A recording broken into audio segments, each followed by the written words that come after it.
May I have roll call?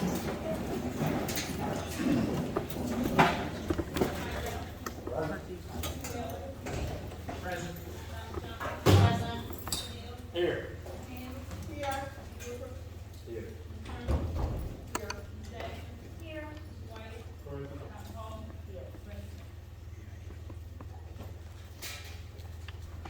Next is the approval of the agenda.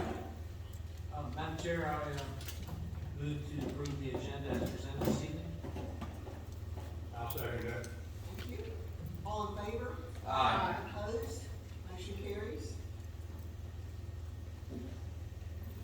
Okay. I would like to introduce, the school board voted earlier in the year to have a student representative to the school board, and we have two, but only one of them was able to make it tonight. So I would like to introduce you all to our student school board representative. Please come up. This is Autumn Patton from Chincoteague High School.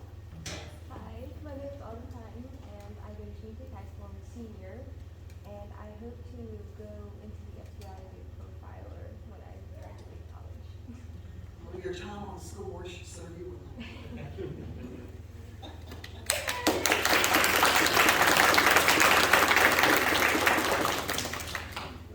Okay, next up is the STEM program.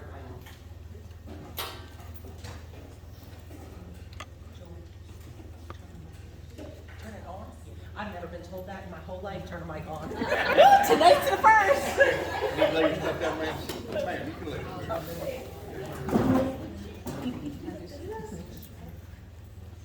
Good evening. I have the pleasure of introducing Daniel Middle School, some of the Daniel Middle School STEM students, and I just would like to say that it's typical that a principal stands up here and introduces all the great things. You know how they say you can be guilty by association? I'm so proud to be the principal of Daniel Middle because I get to be great by association. So I present to you three of our great students and their great STEM teacher, Ms. Joy Phillips. I have Ms. Kaylin Drummond, Ms. Corinne Burrell, and Mr. I.J. Parker, and they are going to take it from here. Good evening, everyone. As you say, my name is I.J. Parker. I'm 8th grader at Daniel Middle School. Firstly, I want to talk to you guys about a cool program called Scratch. It's up there. Scratch is an amazing creative output for kids and adults everywhere. It basically allows you to animate your drawings and even make movies. And in this case, my friend has made kind of like a story game. And coding in real life can be very valuable. It can be a way to get a job, and many software engineers use it to make websites and web platforms and whatnot. And a perfect example is Google, and even your phone. It has to have code for it to run. So I think it's really important for that to, happen, and I want to kind of showcase my friend Kaylin's game. So if people will turn your attention to the screen, I will.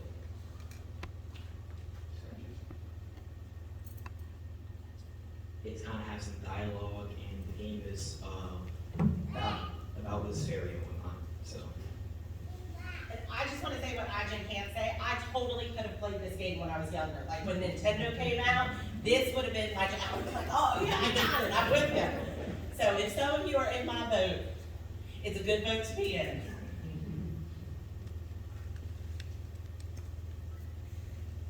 And all of this is using drawings and code in these code blocks that allow the animation to happen.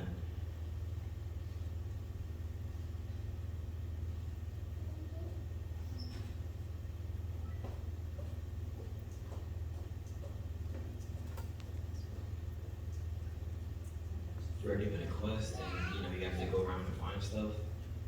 And we did this for a school project, so I feel like it's pretty impressive.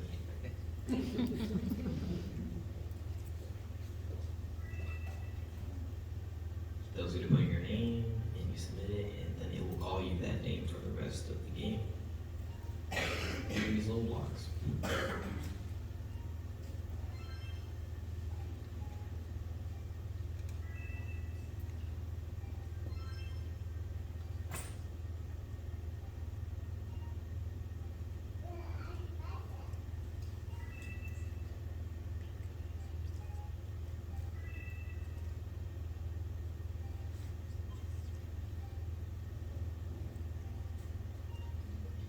Scratch can also be kind of like the stepping stone for many popular game developers. Like if you ever heard of Minecraft, Roblox, this is possibly what they've started with and what drive them to produce better video games.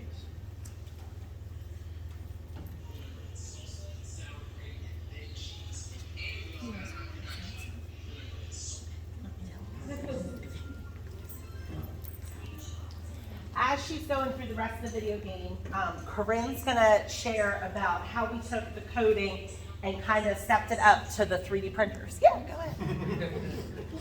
All right, okay, you can do it.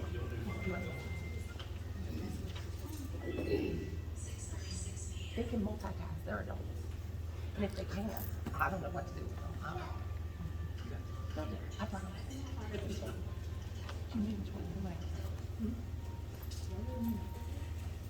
I did, yeah, I did, so I guess everybody.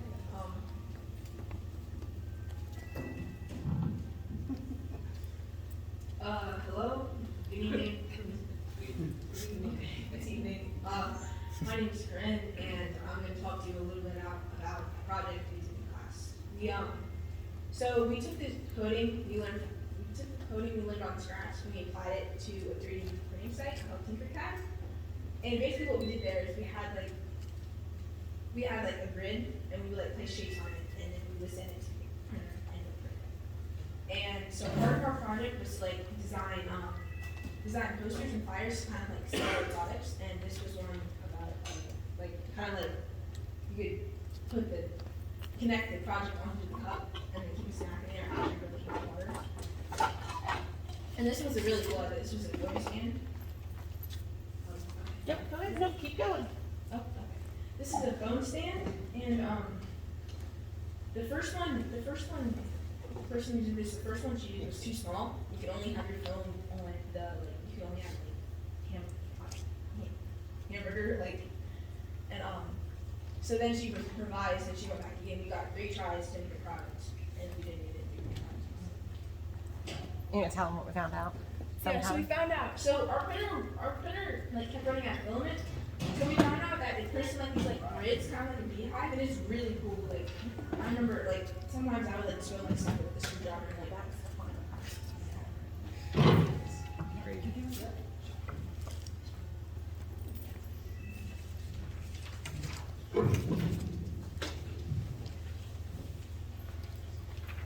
Oh, this was a bookend by Caitlin. Yep. And I'm sorry, David. It was really cool. She had one with you could use letters and stuff on the code. You had to be careful because if you put the letter too far into the grid, you couldn't see it, and then if you sent it too far out, it would like disconnect from the project. Not very precise. Yeah, you have to be very precise with it. You gonna talk about yours next? Yeah. And so this one was like a book. I think it's a bookmark. It's called the Perfect Page Holder. So it basically like it's just like the shape here. It's a bookmark, and it's kind of cat, and it's kind of cute.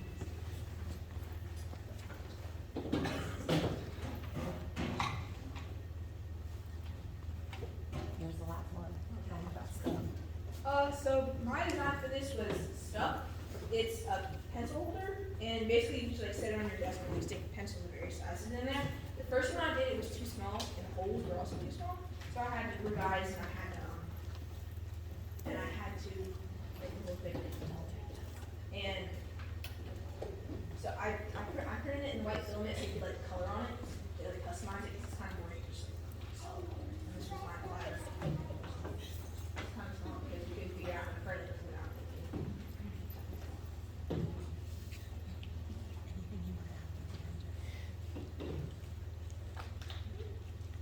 Last thing about coding, I go on and on about coding. Last thing I'll say about coding, 3D printers. What do they need to run? They need code. They need code from the recipient, like the person that's sending in the design. And that code that they send, then prints it. And the coding can become just a program, and now it's in physical form, so. They need to do that. Yeah, so these are the 8th graders that designed video games, they designed the coding, they took that coding and put it into our Spherobot robots, which all of this stuff wouldn't work without the code. And I brought two examples from our sixth graders that are not here. In sixth grade, they worked to design keychains. And this first one, I designed myself, and it was the first thing we ever printed on our 3D printers. And I showed it to the kids, and I'm like, what do you think? And they're like, just like that. And I'm like, it's okay, you can say what you really think, as long as you say it in a constructive way. And they're like, it's too big, I wouldn't put that on my keychain. I'm like, exactly. Like, so then we talk about how, like, you go through the 3D printing, and you have to look at the measurements, and you have to look at the sizes. And they come up with their own keychain to print. So I have figured out that that is the coolest thing in the world for sixth graders. And I'm so excited that I get to do it with them. And they get to pick out their name and their colors and things they like.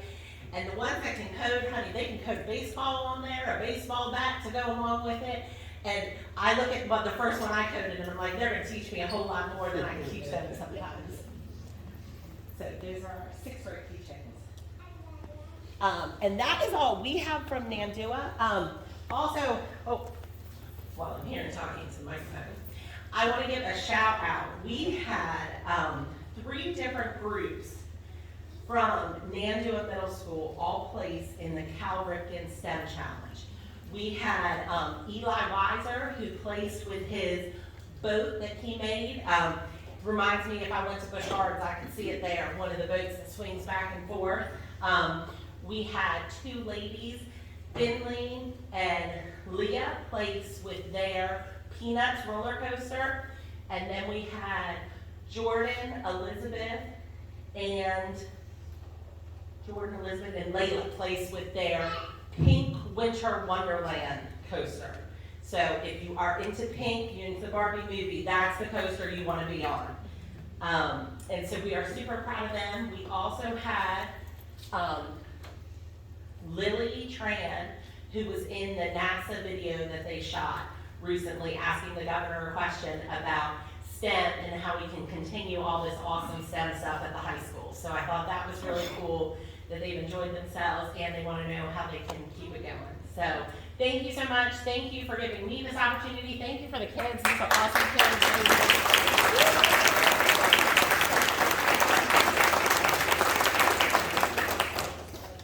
And I will let our Arcadias take it away with their coding of the drones. Great job. Good job.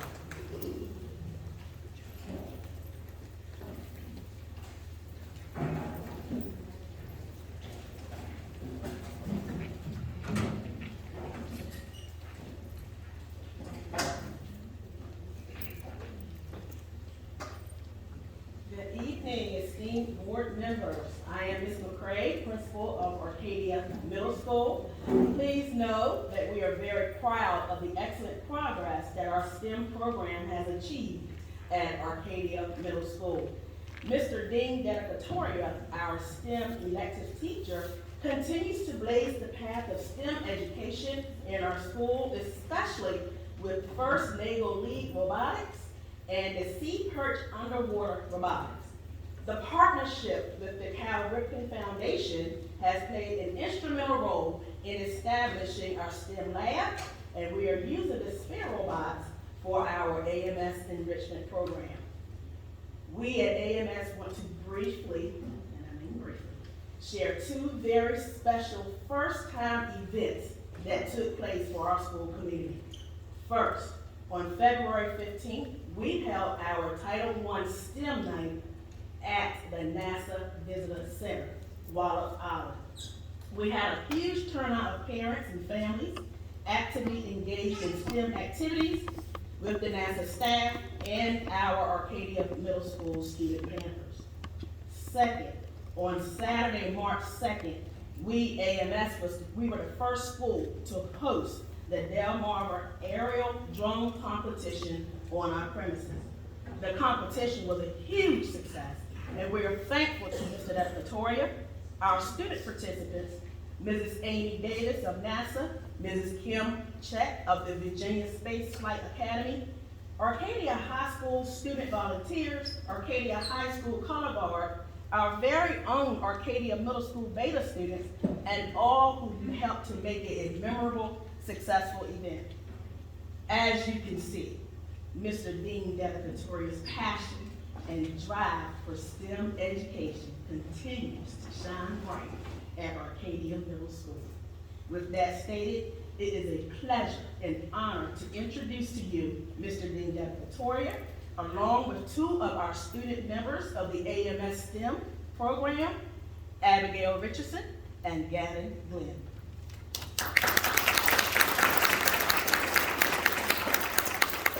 Good evening, Mrs. Turner, Dr. Hall, esteemed members of the school board. Again, I'm back in front of y'all to show you really an update to our STEM program. The last year and a half, we've always piloted Arcadia Middle School, at Arcadia Middle School, our STEM program. We started off with about 29 students. And starting this year, we've expanded to offer it to our 6th and 7th graders, along with our 8th graders, from 29 students to 210 students. It's huge. It's a big impact.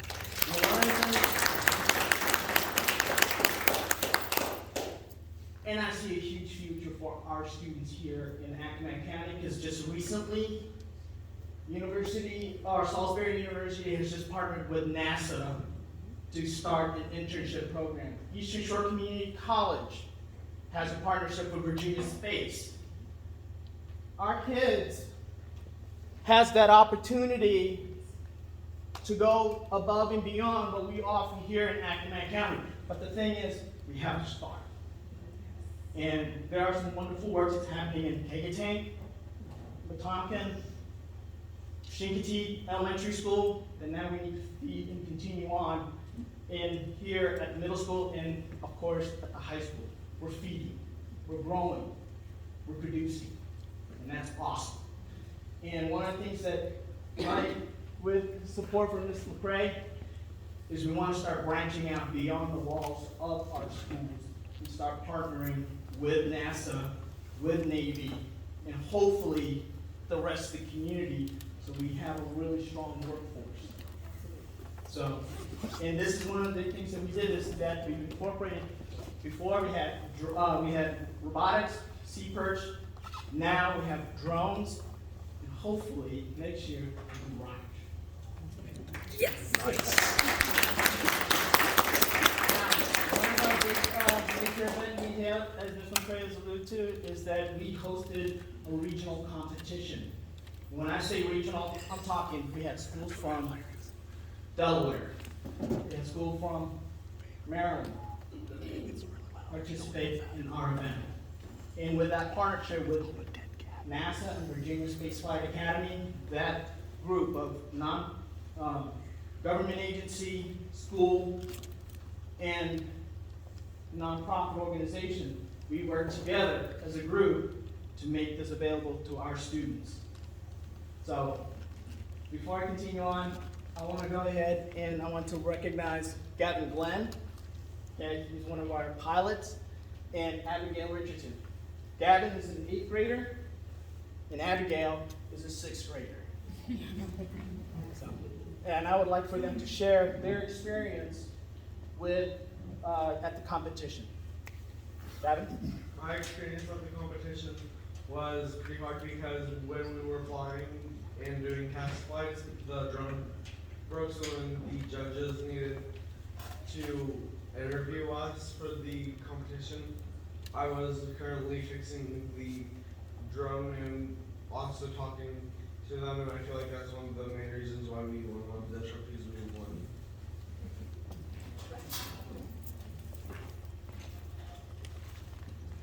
My experience was actually really fun because I never flew a drone before, and it really was really fun because I got to learn something new.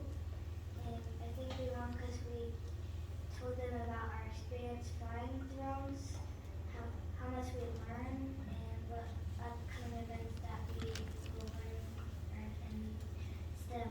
I have some really Yes, and if y'all did not catch it, and this is a big reason, if you'll notice at the end of the tables, these are 2 awards that our students have earned. One of them was a Think Award, which is to be able to express the thought processes that you need to program drones and fly the drones. and the other one is Judges Award. That one actually was very impressive because, as Gavin has said, during the competition, during the practice run, their drones broke. They basically couldn't fly. Did they quit? Did you guys quit? No. No, they did not. They went, took it apart, fixed it, and came back and competed on the last element of the drone competition. And as a result, Ms. Turner and Dr. Hall, would you please come up here? I just got these today from Amy Davis over at NASA, and they already got the trophy, but they didn't get the individual certificate of award, and so I'm going to present it to them.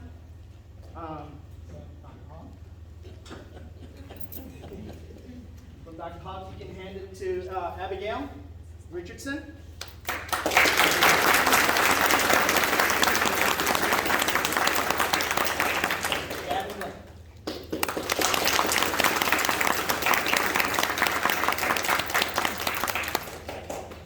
Now we're not done yet, because now my students, Abigail and Gavin's going to get an opportunity to demonstrate the drones that they flew.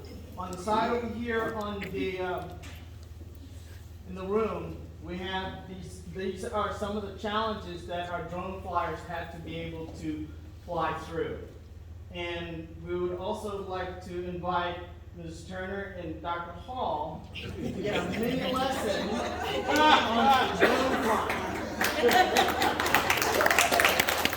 As y'all know, as educators, the best way for a student to really learn is to be able to teach. And this is one of the things that I charge my students to do, especially when we have a newcomer come on in. I give them the idea of the academics, but when it comes down to the actual hands-on training, this gentleman and this young lady does the work for me. So.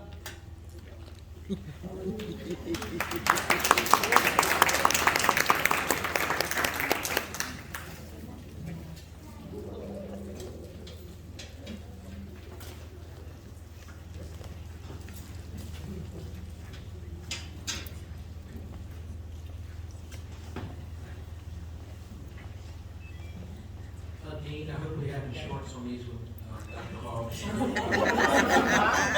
hope we have our insurance paid up. We got Geico. Gavin, his turn. Abigail. Y'all show them the controllers and all that, and then show them how to fly it, and then. Oh boy.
Is Dr. Hall cheating?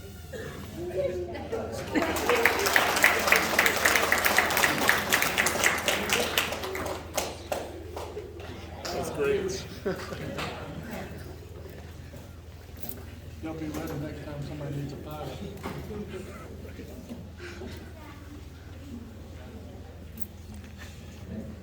Again, please give one big applause to Daphne.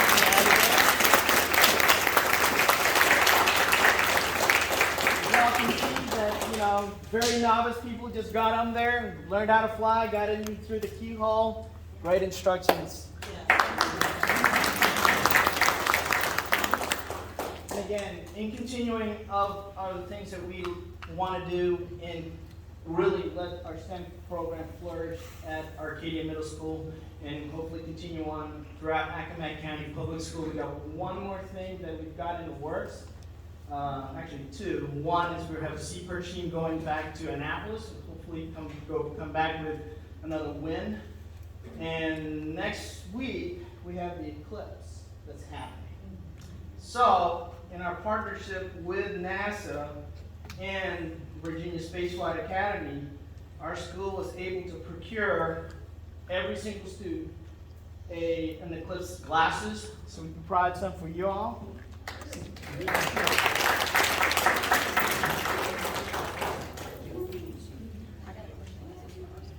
I would just like to say, I think that Mr. Victoria is the special sauce at Arcadia Middle that has grown this program. And I don't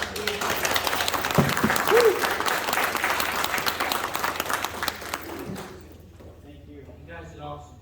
Awesome. And hopefully we're going to be able to expand the STEM program to the school, so there's something really needy for them to participate in when they get there. Yes, ma'am. And with these glasses, there's a program that we're going to try to have the students participate to collect data and submit something called Global, and where students or people, our citizens, can submit their observation to a database that real scientists and researchers can draw from. We're going to be having our students try to download that onto their phones, and we're going to try to do it at lunch, since apparently we're not allowed to use it. I want y'all making to give us an exception. We shared these glasses not only for our students, but also to our sister school, Nandua Middle, through the connection with our science department, which is fantastic. Nice. Where I got these glasses from, I also was able to procure some for our feeder school, elementary, Kagatang and the Tonkin. So I forgot to get the other elementary feeder school. So we'll see what I can pull to get some more for us. Be able to. Sorry for the long time, but thank you very much.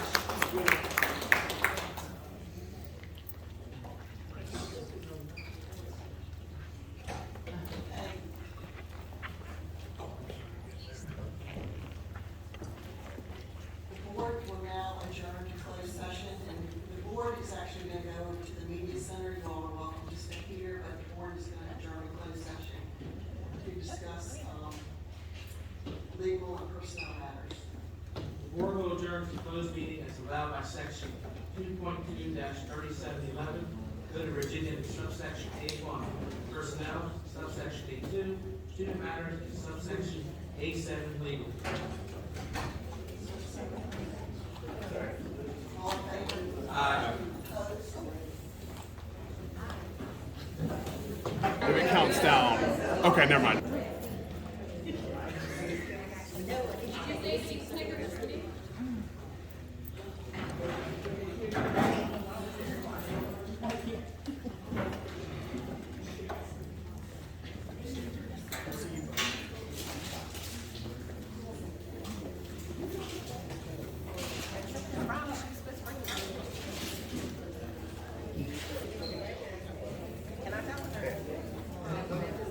Rhonda, you forgot the rest of them. You forgot everybody.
Oh,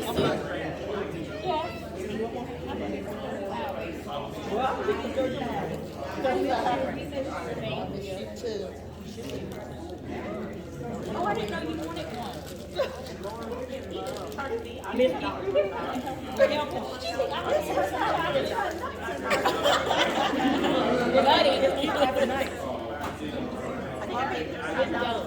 You can get your head up, So what happened was, I didn't know. What happened was she came in with candy. I came in prepared. Me and Kim, we checked off the list. Now water. They put us out for this one. 6 kids.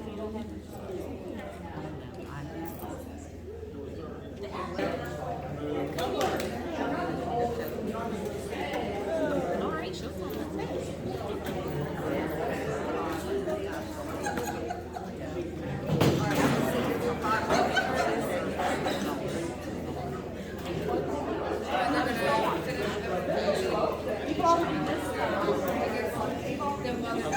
Like I said, the engineering brand, so if you go to Walmart, you might like Walmart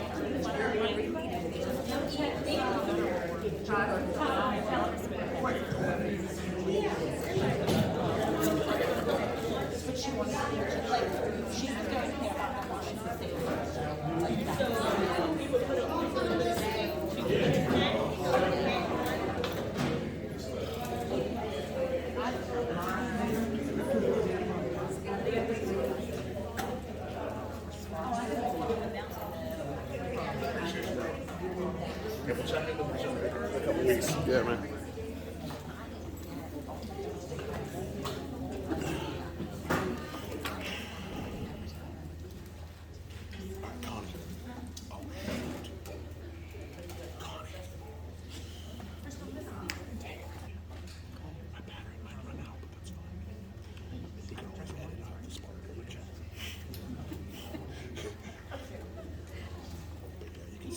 So what's cool is you can see the levels here. So if someone's like really loud like that, then you might want to just turn down the levels a little bit if they're shouting, if they're talking loud.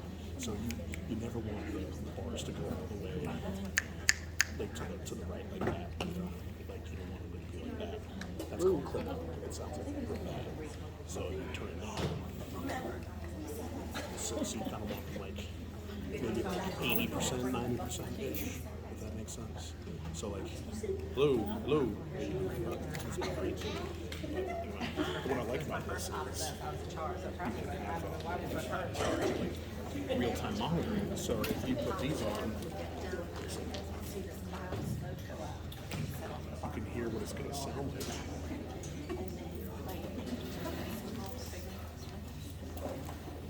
Hello.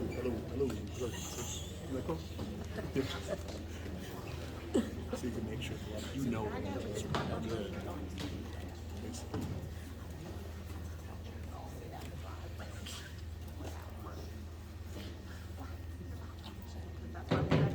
Now, reconvene to the open meeting, have a certification. Whereas the Accomack County School Board has convened a closed meeting on this date pursuant to an affirmative record vote in accordance with the provisions of the Virginia Freedom of Information Act.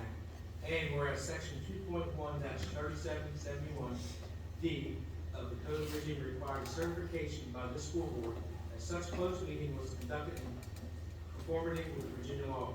Now therefore it be resolved that the Accomack County School Board hereby certifies that to the best of each member's knowledge, 1, only public business matters lawfully exempted from open meeting requirements by Virginia law were discussed, and 2, only such public business matters as were identified in the motion by which the closed meeting was convened, were heard, discussed, or considered. Second. All in favor? Aye. Making a motion on the personnel list. I move to approve the personnel list as presented. Second. All in favor? Aye. Opposed? Abstained? Can I get, motion for the list of cases? I move to recommend, I move to approve the case numbers 0402, 2401, 02, 04, 05 as recommended. Second. All in favor? Aye. Opposed? I move to approve the case numbers 02, 04, 02, 24, 03, and 06 as amended. Second. All in favor? Aye. Opposed? Next, we have the minutes from the March 19th meeting. Are there any questions or corrections? Is there a motion? Move to approve the minutes as presented and as were dictated on the 3/19/2024. All in favor? Aye. Opposed? We have some student staff comments. First up, Kristen Sterling. And, do we need to read the public comment rules? Very quick. Hi, Rules I'm for Kristen. staff student comments. 1, identify yourself by name and 911 address. 2, speakers are limited to 3 minutes. Individuals may reserve or otherwise transfer their time to, individuals may reserve or otherwise transfer their time to another speaker. 4, specific personnel matters must not be initiated at a public meeting. 5, speakers cannot be abusive, threatening, or use profanity. 6, specify the nature of your remarks. 7, speakers who have previously spoken on a subject for public comment should not be allowed to readdress the board during the same public comment period. 8, specific questions should be resolved prior to the meeting by contacting the superintendent or the appropriate staff member. 9, anyone who would like to present a PowerPoint presentation for public comment has to present the presentation 24 hours in advance or reviewed by the staff for appropriateness. And 10, all questions shall be directed to the chair, who will, at his or her discretion, solicit a response from the appropriate staff member. Okay, my name is Kristen Sterling. My 911 address is 38046 Davy Jones Boulevard, Greenbackville, Virginia, 23356. I'm here to address for Accomack County Food Service. I have worked for Accomack County Food Service for 14 plus years now. I have never seen or heard someone that is a professional of a boss saying that the department sucks. As a boss, there should have been a better way of saying such choice of words. Our supervisor, Brandon Brookholder, has been the best that we have had in 14 plus years. For you to say that the food is terrible, I have yet to see you walk into any of the schools and try the food. I run multiple kitchens, and I have been doing so for 2 years. I am not saying that there is not room for improvement. There is always room for the active improvement in food service department. As we are underpaid and always understaffed, we follow the rules and guidelines for the state that we have to follow in order to be paid. We are so unappreciated, therefore, I think I speak for all the food service, that we are no longer are going to be doing special events anymore, other than what our school asked us to do. What would have happened if we all just walk out? We would so much break our kids' hearts, we would break our own hearts. We look forward to seeing their smiling faces every day. As a matter of fact, I had a kid come up to me today and say, this is the first breakfast that I've had in 2 days. So at least we're appreciated somewhere by a kid in an elementary school. At least we're appreciated. And that's all I have to say.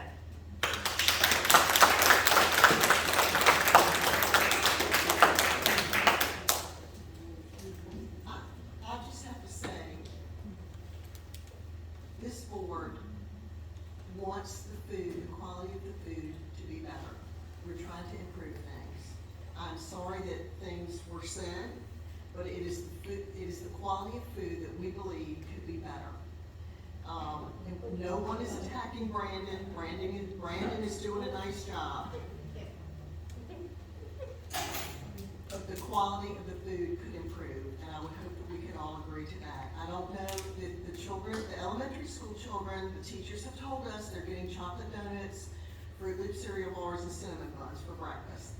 These are already jittery children, and we're filling them with sugar, and then they go to school, and then we're trying to tell them to sit still in their seat. We're trying to make things better. Next up, Jenny Lane.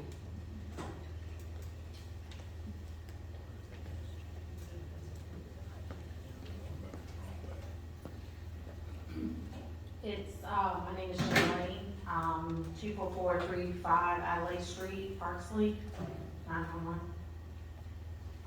My name is Jenny Lane, and I am the manager at Angel High School. I've been with Accomack County for over 10 years.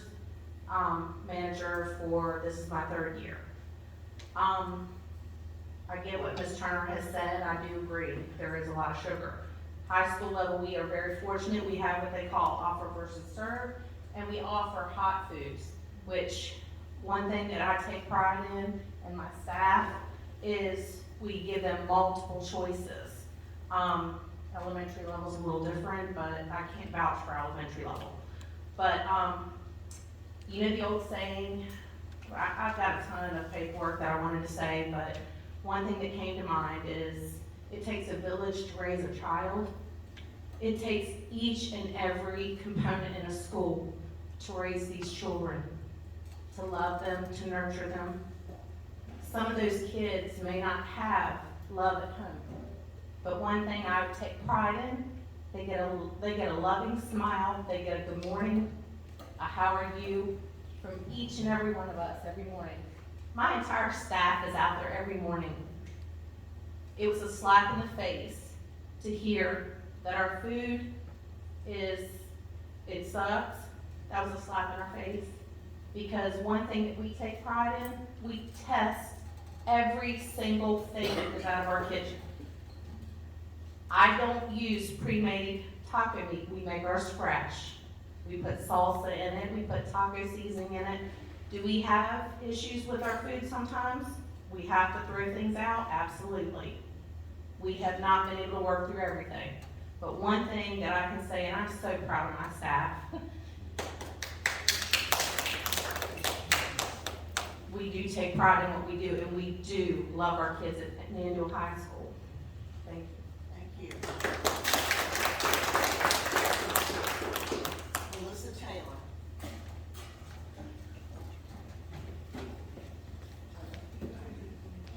Hello, my name is Melissa Taylor. My 911 is 13127 Conquest Point Lane, and that's in Hallwood, Virginia, 23359. I'm the manager at Shanghai Elementary School. I've been working with Accomack County for since 2009, and I've been cafeteria manager since 2014. I am not a public speaker, and I do not like being in front of people, but I feel like I have to do this. Since a statement that was made by a board member at the March 19 meeting that the food service sucked as a whole and the lunches were terrible, I believe that was made without any fact or evidence offered. I believe these statements are based on a personal opinion and not facts. Because of this statement, and now all the negative comments circulating on social media, I feel that it's directly affected me. And I also feel like it is a personal attack on me and my staff and food service, all of food service. Making a statement like this publicly based on a personal opinion about an entire department when most of you have not even eaten in our cafeterias. And it lacks merit. At this time, to my knowledge, only one member of this board has eaten with us at CBS. Mr. Slidell ate with us for our fall parents luncheon, and after the meal, he personally made the effort to thank us for the meal and tell us it was very good, and we very much appreciated that. Through all my time here as a worker and now the manager, I have never had a written or in-person complaint on the food service or the food itself until now with all the negative comments on social media attacking every school, including mine. They are attacking us. And it's personal. The past few days, all this negativity literally boiled over yesterday, and it actually brought me to tears. I felt like I did not even want to return to work today.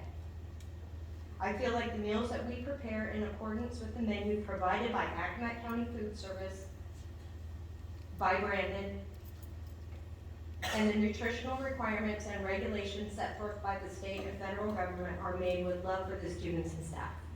We make this, we put our all into this. We receive compliments on a daily basis from the students and staff on our meals. I take such pride in my kitchen and the meals that we prepare, but all this negativity has left me feeling completely defeated.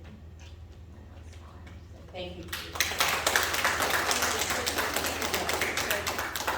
I want all the food service to show that we're here waiting late at night, and we have to get up at 3:40 in the morning to these kids, you know.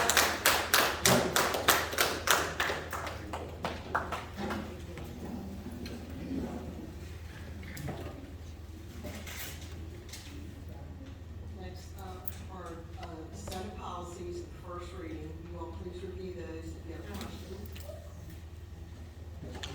Oh, I'm sorry. There's an additional comment.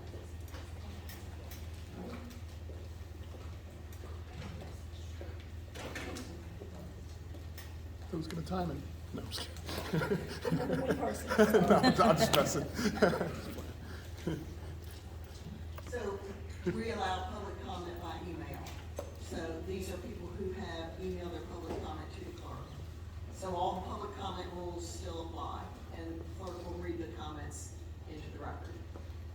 I'm reading this on behalf of Alina Gardner. She said, as an ACS food service employee since 2008, I can't be silent. I have never seen this department run better than I have these last few years since Brandon Burkholder has been our CNS. The improvement has been amazing. Brandon has been working very hard to make students a lot more efficient, fun, and healthy. So not to waste time and energy on unnecessary words, I will get straight to the good things about ACPS Food Service Department and Mr. Brandon Burkholder. In no particular order, fresh food offered and available. As a manager at ADS, I have witnessed students who have never eaten fresh pears be able to experience it through our lunch program. Fresh vegetables offered, available. Students now know what sugar snap peas are and fresh broccoli. All free lunches provided, no feeling left out. Free summer meals option, summer school meals, Success Academy meals, a variety of menu to help include different cultures. After school snacks, more relaxing work environment, great working kitchen, updated equipment, supportive supervisor Brandon. Appreciation shown from different classes in the building, example, handmade cards, treats, improved meal count numbers. I'm also certain that I forgot a few things, but it just shows some of the great things that changes I have seen since 2008. Sometimes looking at things from outside gives you an inaccurate view. Brandon and his employees work very hard and on a daily basis to feed children of Accomack County a free and healthy breakfast and lunch. Maybe just a little more grace and understanding could improve things even more. Felina Gowden, cafeteria manager, Accomack Elementary.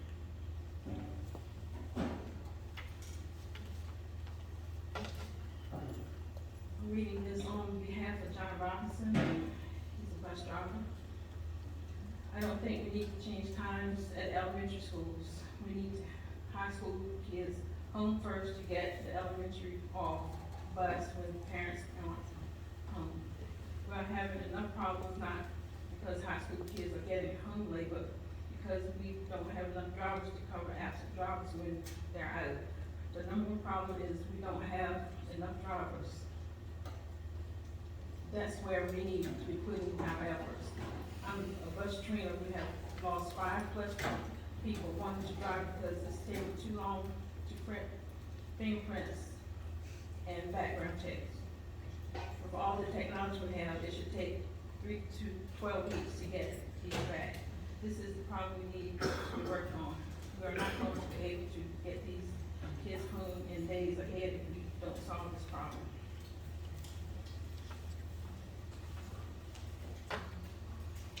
This is from Jasmine White, Arcadia Middle School cafeteria manager. The food service sucks, pretty much. School lunches are terrible. This statement made by Jason Weippert on March 19, 2024 made such negative impact on all school kitchens in Accomack County. How could someone who does not work in food service or even know our daily job make such a derogatory statement? If we as employees of Accomack are required to follow guidelines set by the CEP program, why are we being attacked for doing our job? I will say that I know for a fact that the staff in my kitchen do an outstanding job, because I was there working alongside of them when we were severely short-staffed for 2 months. I was there with them when they were doing work for 2 or 3 people each by receiving the pay of 1. I was there when we used to leave work so exhausted that sometimes it was hard to even stay awake long enough to get home. My staff in the cafeteria at Arcadia Middle and I am sure the cafeteria staff throughout the county go over and beyond in their jobs. This statement that Mr. Weippert made is decent and very unprofessional. Damage has been done.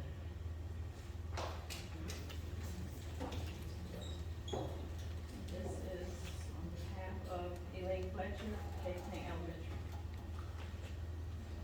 I am a worker of Accomack County School Service Department. I am dedicated to my job and take great pride in going about and beyond the call of duty for my title.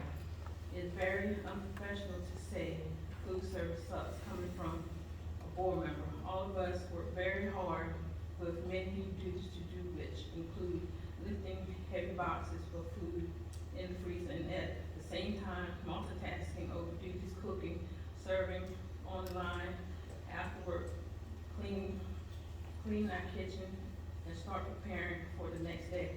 Also, we take great pride in preparing different food for allergy students. That may not be one of is on the menu for that day. You do not have a clue to what our days are like. By the way, I have not seen you eat in the cafeteria, but to slander the food service department, which is the director and all of the staff, is not appreciated. If you can do anything better, can you do it? When people name our standards, you are degrading these people's ability to do their jobs. So therefore, we depend on our income to support our families just like you do. We would like to make you aware when COVID was very bad, we worked very hard to support our director. Use our served plates of foods to the community, personally handling them out.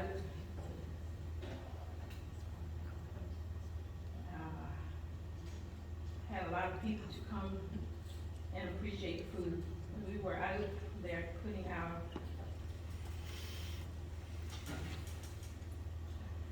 in jeopardy, not knowing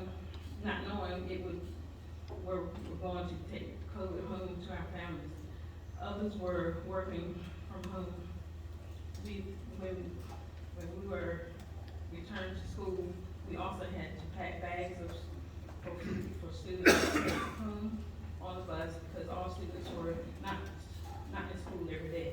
We also took food around the schools every breakfast time, lunchtime, because of COVID restrictions. Also had to make a bag for each algebra student, in which was kept separate from the others getting on the bus. But we made it happen. When the summer came, our director made it possible through much hard work to get approval of summer food delivered to the community families by UPS. It really helped a lot of people.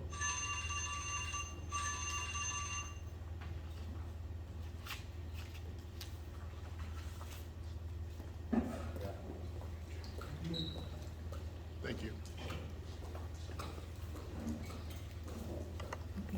We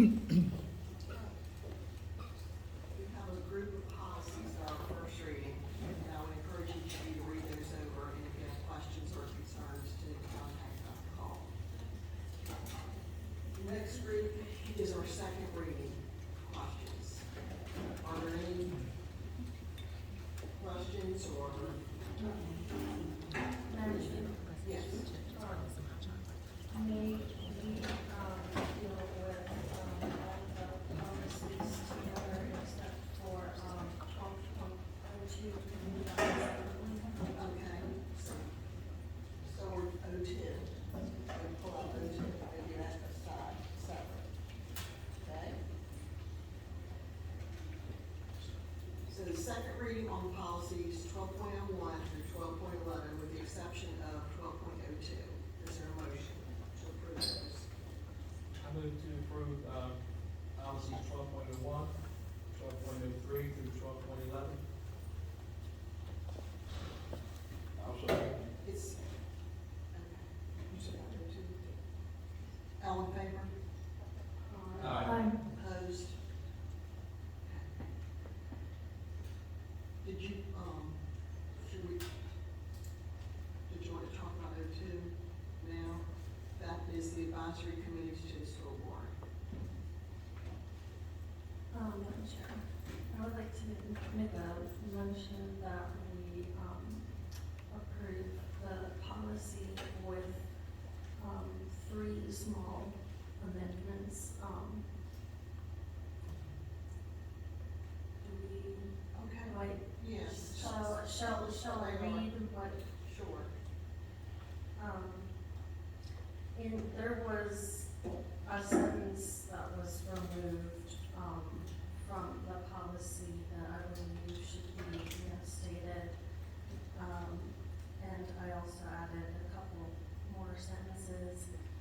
But in the policy where it says, in addition, pursuant to Board of Education regulations, et cetera, at the end of that sentence, it should say, each council or committee member serves without compensation for a 1-year term.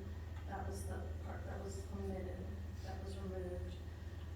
And then I would like it to say, a council or committee member may serve multiple terms if the terms are not consecutive. And then at the very end, it would also say each school board member may nominate at least 1 member of each advisory council or committee. Madam Chair, Yes. I move that we adopt the changes to item 12.02 as suggested. Second. All in favor? Aye. Opposed? Motion passes with the amendments.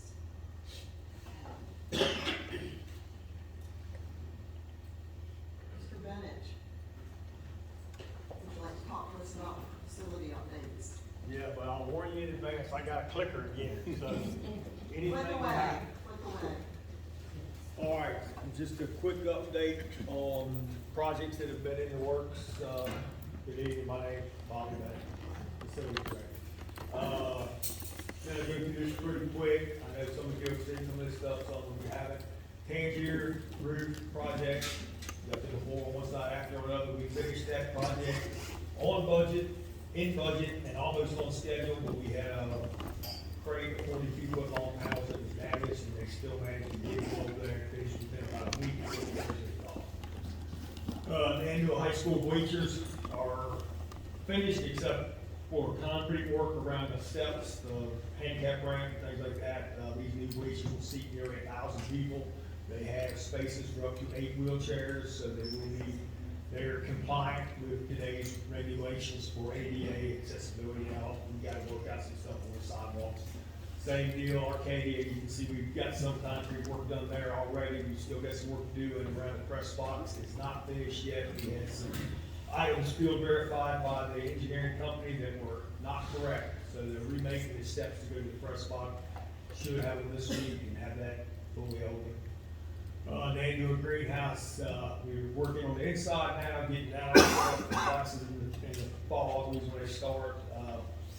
We worked with, Karen and some of her folks on what they needed there. Still got a lot of work to do right outside as far as landscaping. Weather has kind of hurt us on a lot of stuff. Arcadia, track and field, we've got everything ready there except for one of the long jump, triple jump lanes. And if you look at the long jump, triple jump runway, the one that doesn't have a red tarp on it beside it, it's not complete. We don't have a sand track there. There's nowhere for them to jump. Discus and shot put areas are all done. We've got 2 shot put areas. You can only see one from that angle. This was King Elementary. This was a project that was pretty time sensitive. You can see on the before slide a lot of what appears to be black fold mildew and stuff like that. There was an air quality issue up there. I had a company come in and do extensive cleaning of all the ductwork and re-insulated everything there. Biggest problem there is the ductwork previously was not insulated. That created a big problem. It's taken care of, will be addressed. We got 2 of the therapeutic playgrounds completed at Matonkin and Kegtang. It's caution tape and that picture's over. We've got those and we still plan to do more at Huntington and help me out. Accomack Elementary, we're working on those. We're gonna try to figure something out of Shindig, but we really don't have real estate up there for this, so we're working with not another plan. Accomack Primary School renovations. We had our second meeting today where they brought some concept design. I just wanted to show this so you all will see that there is forward progress being made here. They brought some really good layouts. They brought 2 different versions of layouts for the space.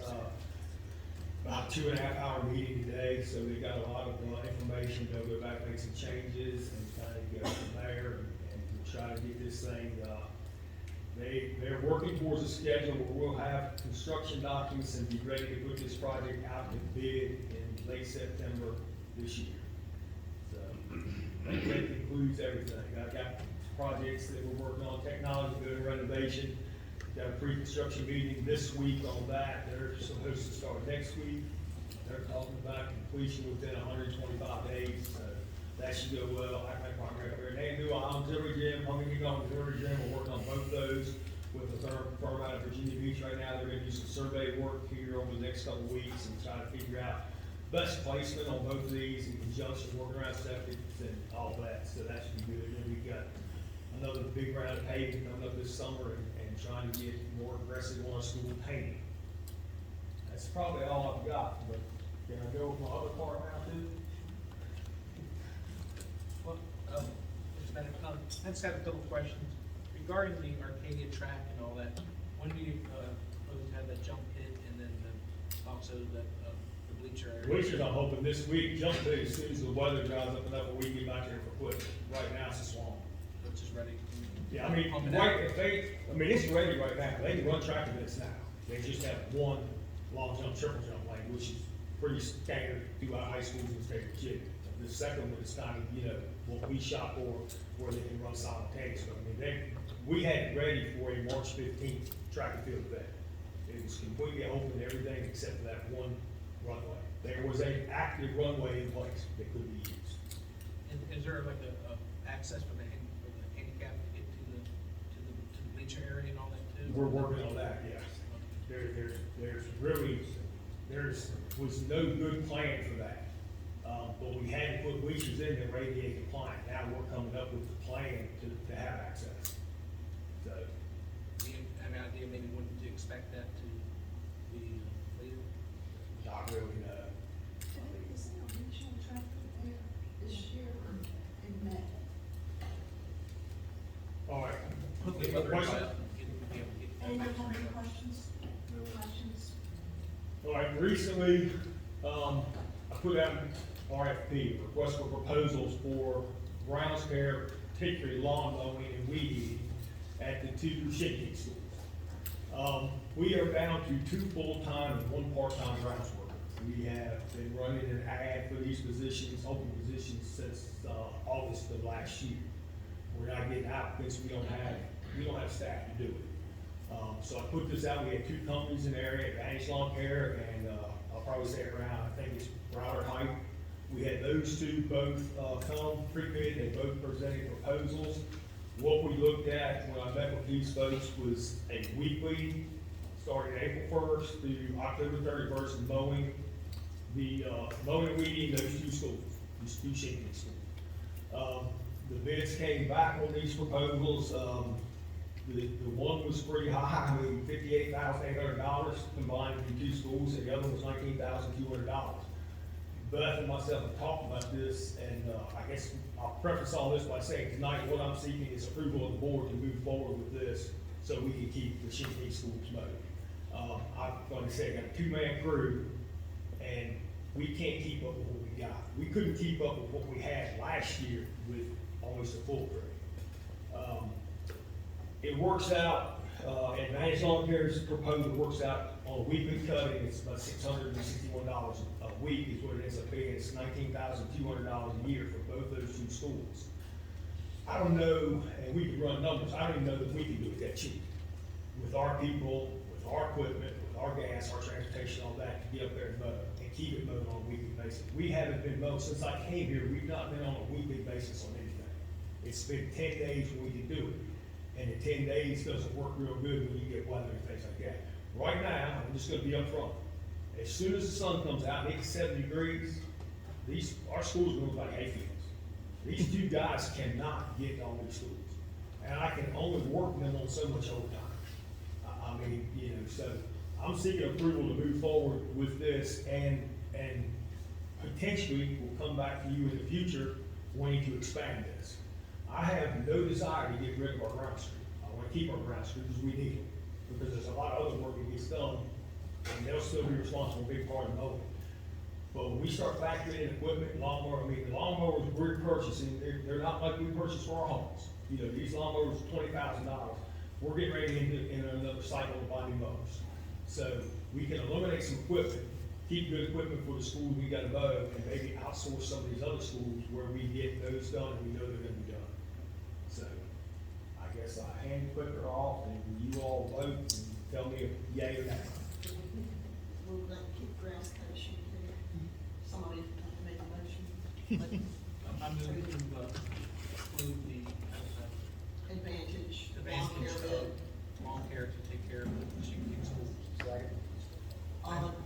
Quick question, when will this start then? The way it's written up is April 1st, so once we get a contract in place, and I feel certain we get a PO and everything in place this week, and I'll give them the green light to go ahead and get it done this week with weather breaks. But the terms were April 1st through October 31st, kind of the same schedule we've been on. The last 2 years, we started some mowing in March. We started, last week on some mowing just because we had to get all that open. With them, it's April 1st through October 31st. And I assume, Beth, we got the money in the budget? Well, we think that, yes, we do, because we don't think that we can necessarily do it any cheaper ourselves. It's almost like a budget neutral. Okay. So we're gonna keep the two grounds jobs open. Yeah. What you doing? So there's a motion and a second to accept the Advantage Lawn Care bid. All in favor? Aye. Opposed? There you go. Thank you. Department of Health.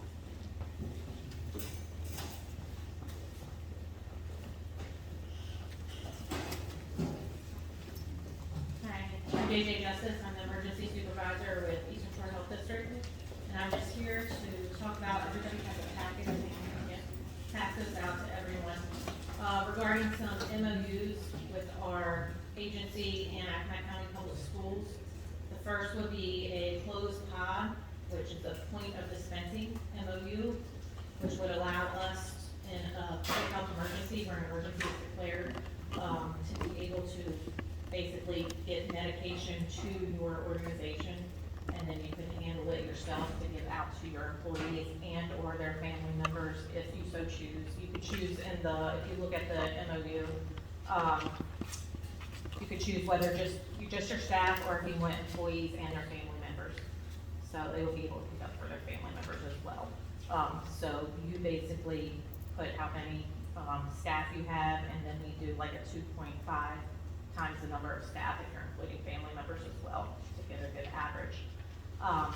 So this would allow basically anyone with health services to set up a dispensing station to give out to all your staff. So you wouldn't have to stand in line and wait at a public dispensing station. You could get back to your own jobs, you could take care of your family and not have to worry about that.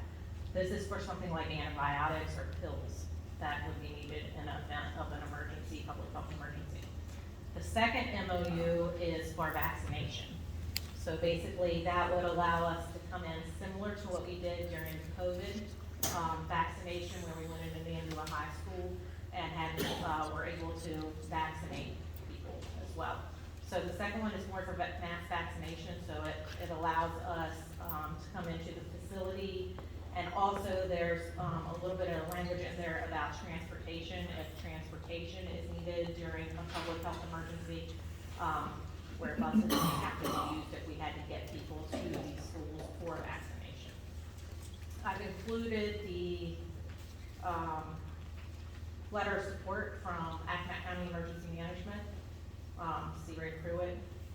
For these MOUs, we have several closed pod MOUs already in place with Riverside Shore Memorial Hospital, Eastern Shore Rural Health, Accomack County Department of Public Safety, Accomack Sheriff's Office, Northampton County Public Schools just signed on, all of the nursing homes, Purdue Farms, Community College, Eastern Shore Regional Jail, Northampton County EMS, Wallops Flight Facility, and Community Services Board. So we have several organizations on the shore that have these in place.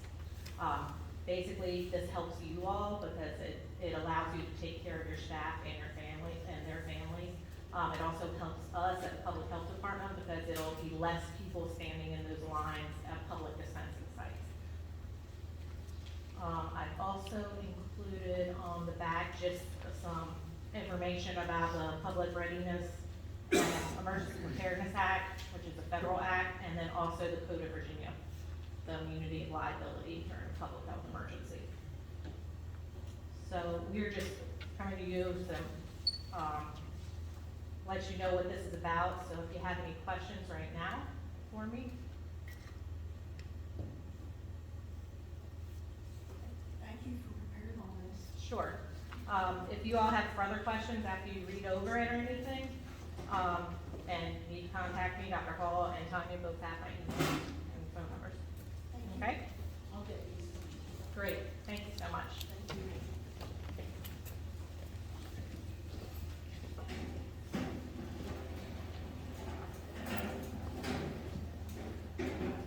So next, 13.03 is school day start times, and you all were emailed earlier in the week some research about the benefits of high school children starting school later. And I wanted to have kind of a public discussion about this. I know before COVID, all the schools started at 8 o'clock, and then some kind of way it was decided that high school would start at 7:30 and elementary would start at 8:30. Not sure who made that decision or how that happened, but it happened. And then when our calendar got into trouble and we had to extend the school day, we didn't add time to the end of the day, but we instead started the high school even earlier. So last year, the second semester, instruction started at 7:15. I think there was a lot of tardy people every day, with the additional burden of the staff having to get everybody through the metal detectors and the backpacks checked. It was a long line. So none of the research is attached here for the public to see, but there is significant research from the CDC, the American Academy of Pediatrics, the National Health Organization, that high school children are indeed not lazy, but they do need more sleep and they need more rest, and they do better. And I'm sorry, I don't have all the research in front of me, but they do better with a later start time. There are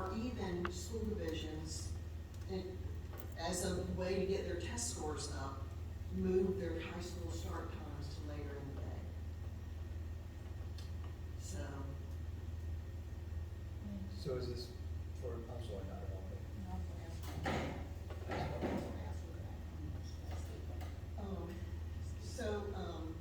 I have been informed that,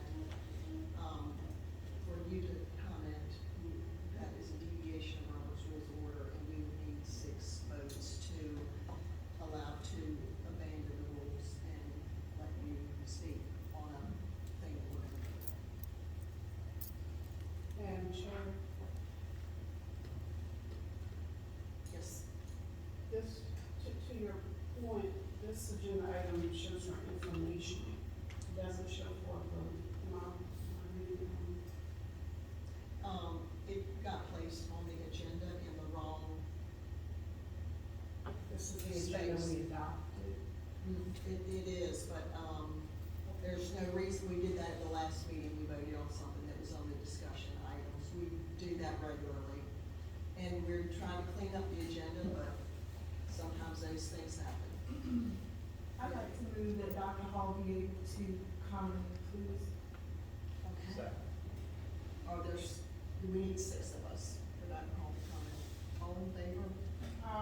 Opposed?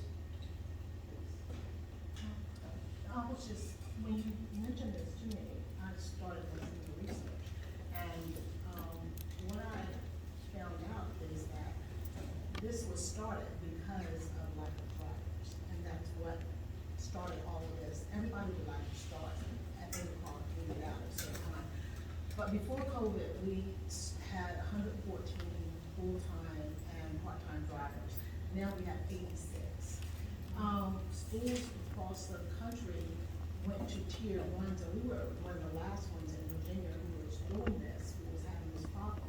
We were one of the last ones to go to a tier 1, but we went to a tiered 1 so that we could be able to get all of our kids to school because of the decrease in drivers. I talked to Paul, and he did send me some information, just for informational purposes for everyone. So with that, we have 45 drivers out of those 86. We have 45 of them that do the tiered 1s. 14 of those drivers work in schools also.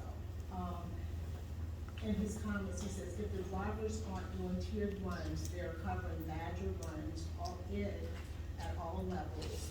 Penny Bento students, teachers for tomorrow, secondary after-school programs, and they are substituting for any absent tiered 1 driver, plus athletic trips.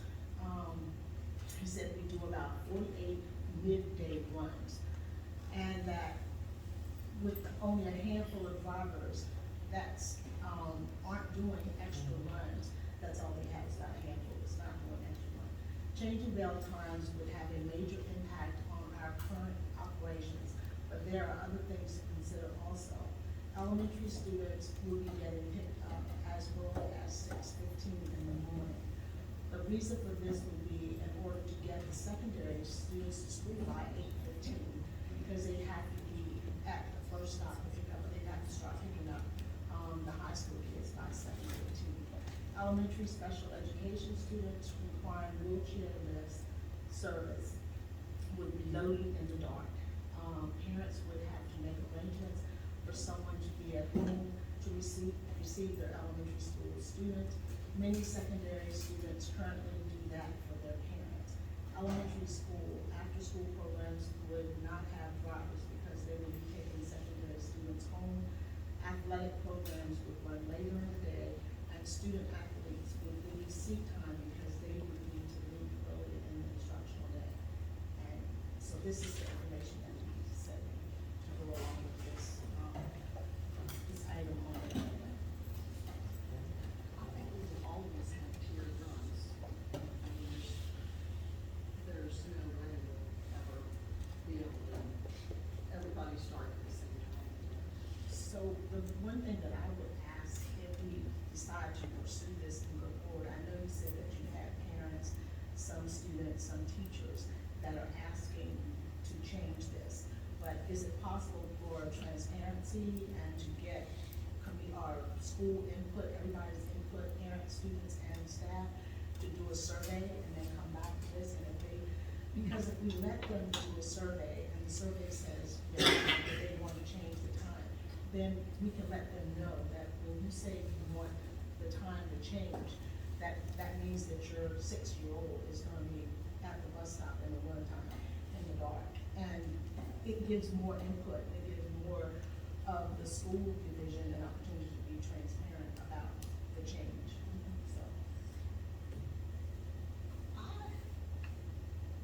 I would like for you to take a look at the whole thing, like, I know we feel like we're married to 7:30, but could we not be married at 8 and 9? Could we not, you know what I'm saying? It doesn't, you can do whatever it's gonna work, but, And we can look at that, it just pushes everything back. I will say, I have some high school people say to me, and everybody knows the high school, they got a lot going on after school. There's clubs, there's sports, there's practice. Some of our high school administrators are putting in 16-hour days. They get to school at 6, there's Mr. Santino right there. They get to school at 6, the kids start getting there at 7, then they're there, they have to watch the kids stay for practice or until practice starts. And then, there's a game, and next thing you know, they've got a 12, 14-hour day. It's not, and I don't mean to diminish elementary school in any way, but they don't have basketball games at 8 o'clock at night in an elementary school. So the elementary, they have a more finite period of time that the teachers and the administrators are in the building. But high school, they have to stay until the basketball game is over, and it is a very long day for some of those people. So if we could help them in any way and start their day a little later, I think that would be appreciated. Yes, sir. I have a question. I understand the tier runs. How long do we need between when they drop secondary school off where they have to start taking primary school kids? It usually do about an hour. It takes them an hour to do, okay. But if you make secondary school time start later, it doesn't necessarily mean we have to flip-flop that with primary school, does it? Can't we push that back later as well? Because I don't want any of them getting home in the dark, but, you know, it's bad. I get on the road in the wintertime before the sun comes up, start my job, and there's kids standing at that bus stop. I mean, obviously it's better for the older kids, but it's not good for any kids. It's really not. I mean, I mean, we can look at the times, but either way, somebody's gonna get home in the dark. If we push it back to, Janet said 8 and 9 o'clock, starting with 9 o'clock with the elementary, and 8 o'clock with the high school, then the elementary are gonna be getting home at, what time would that get them out of school for? Well, right now, they For start primary? at 8:30, and they get out at 3:45. 3:45. So we can look at that, we can push the time back. So you're right, in the middle of the winter time, we'll put them, in the last 1 hour, what you said would be 5:15. In the middle of winter, it gets dark at 5 o'clock, if I remember correctly. Not to be your out, it's right far, but. Generally, I can understand and generally support the benefits of a later start time. That said, I did send 12 questions with an overarching question I sent to everyone on the board. The overarching question is, when can we schedule a public comment meeting? I would summarize the 12 questions in this way. One is around the demographics of the parents who are requesting leadership. I'm asking for percentages. As an example, single parent homes, what is the percentage of parents who are requesting the change? The second question is around childcare implications for working single parents before and after school. The third is around impacts to clubs, sport times, if we adopt later times. The fourth is implications for after-school care to stay open later in the day for the younger students. The fifth is around bus transportation. Sixth, quality of life effects on teachers and their loved ones. What about teachers who are parents? The seventh, impact on tutoring clubs, meetings such as PTA, and with this meeting, the school board meeting, need to shift to later. The eighth is to ask what is the position of the staff coordinators and the superintendent tonight? What would a gradual transition look like? When would we affect the change? Would it be September the 10th?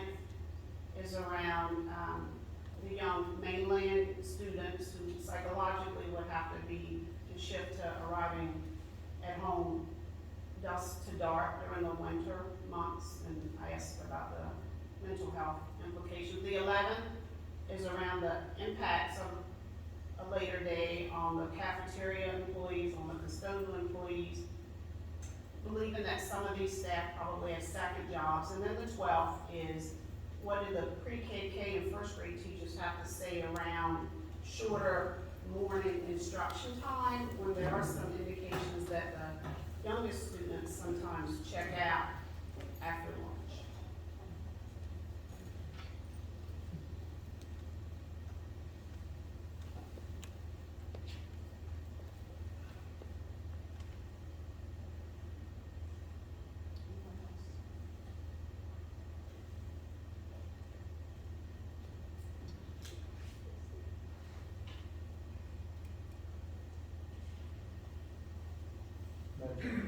So are we gonna, push this, off till, another meeting?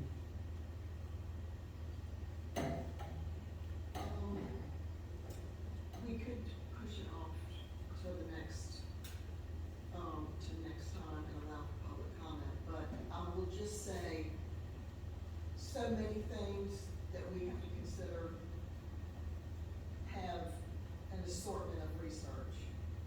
And we talk about making data-driven decisions all the time. And here we have an opportunity to make a data-driven decision. The research is really very supportive of this. It's, one might say, overwhelming. And I would hate to miss this opportunity because, you know, for some arbitrary reason. So, but I would like to have public comment. I always like public comment. Yeah, I don't disagree, with you that, maybe later would be better, but I think a public comment would be good, to get some input. And I think possibly the, transparency of, see, because we had some parents that said, your administrators say that this would be better, and so we might have some that think this model is better. We take all of those.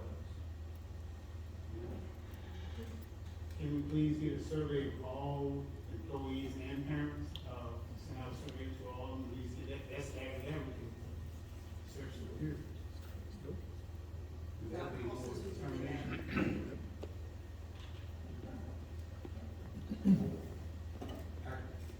Yes. Madam Chair, the only question I have about the survey, I understand, I don't want to do it, but should we, what time are you gonna move these to? Are you pushing everything back half hour, are you pushing everything back an hour, are we flip-flop it? So the data, the research says 8:30 and after is best for Yes, ma'am. students. I read that. 8:30 and after, according to the research. Yes. I'm just wondering if we do that just for the summer, well, excuse me, not summer, but the spring and fall, we don't want the kids in the dark, I'm sorry, They're already in the dark. The buses are on the highway, stopped on the highway in the dark already. Yeah, these are too short. That's something for the safety committee to take up. Buses stopped on the highway in the dark. Madam Chair, the only other comment, one of the findings, I can't remember exactly which part of Maryland, but Maryland, before changing the school start times, at least in one region, I have to pull it back up, they took 6 months to gather data, such as we're talking about together, through a survey, through public comments and such. Took a multidisciplinary approach. I'm just sharing in case it's helpful, but I am intrigued with the fact that they took 6 months to study before they put the changes into effect.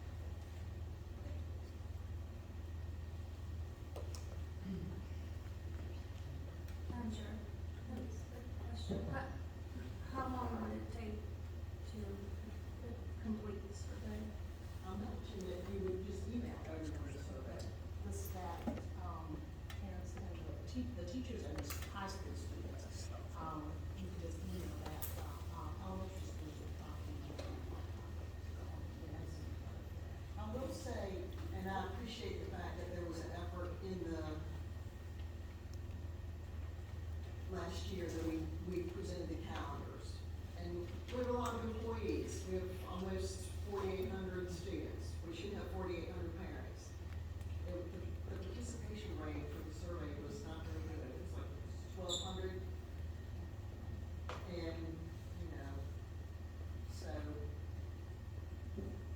survey that would cost a lot, or take a lot of time. No, but you wonder if, with such a small sample, how accurate is that? Yeah. Anyway, I think we should move on. Ms. Onley, would you like to, or no, I'm sorry, Mr. Bowden. Finally. We're good. We're good. I had the time of my life. Did you pass me down? Absolutely. Sorry, I didn't have anything on the screen, but we're working out of boxes currently. Jack Bowden, Technology Coordinator. So I'm here to update the board on how we're going to give access to the local law enforcement agencies or entities. Basically, we establish a relationship with the entity. We obtain a list of names and the HID card information for each person. We program the card access system with those credentials, and then we implement a change log process with the entities. The only limiting factor I see for the smaller agencies of law enforcement is that they don't have assigned chip-enabled cards. If they don't, how are they going to get access to the schools?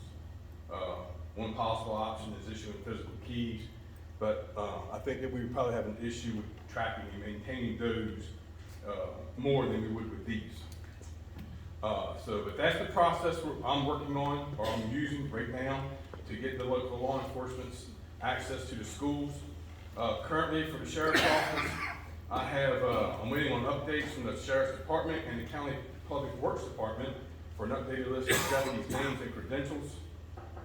With the Memphis State Police, Sergeant Renez has provided me the name of the troopers, and he's working with the county magistrate's office and getting me their credentials. The local law enforcement, I'm working on establishing a contact with each one of those, and then I will work and gather those names and the HID card credentials. And finally, all your all's badges are uploaded and working Monday through Friday, 6 in the morning, 6 at night, except on Tuesdays when it sends to 1845 or 645 for access. Questions?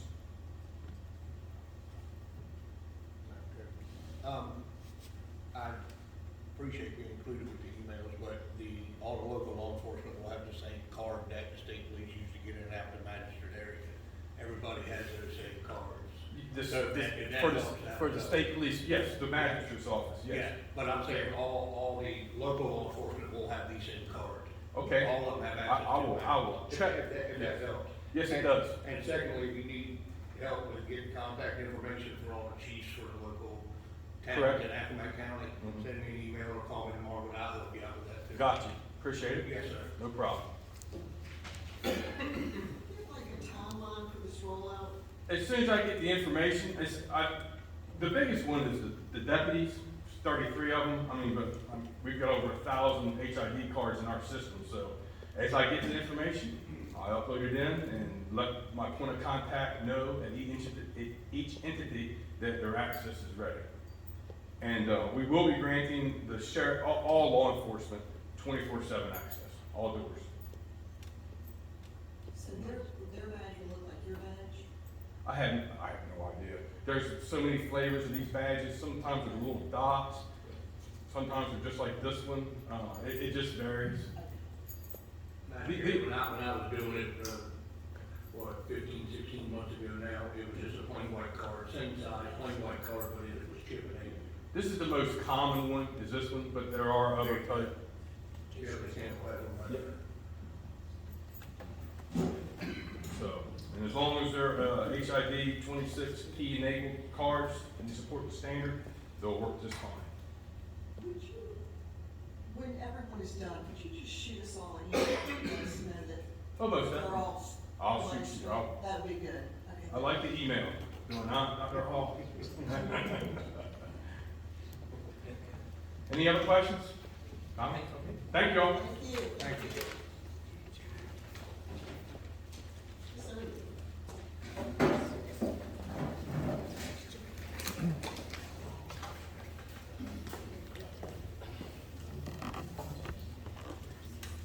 Good evening.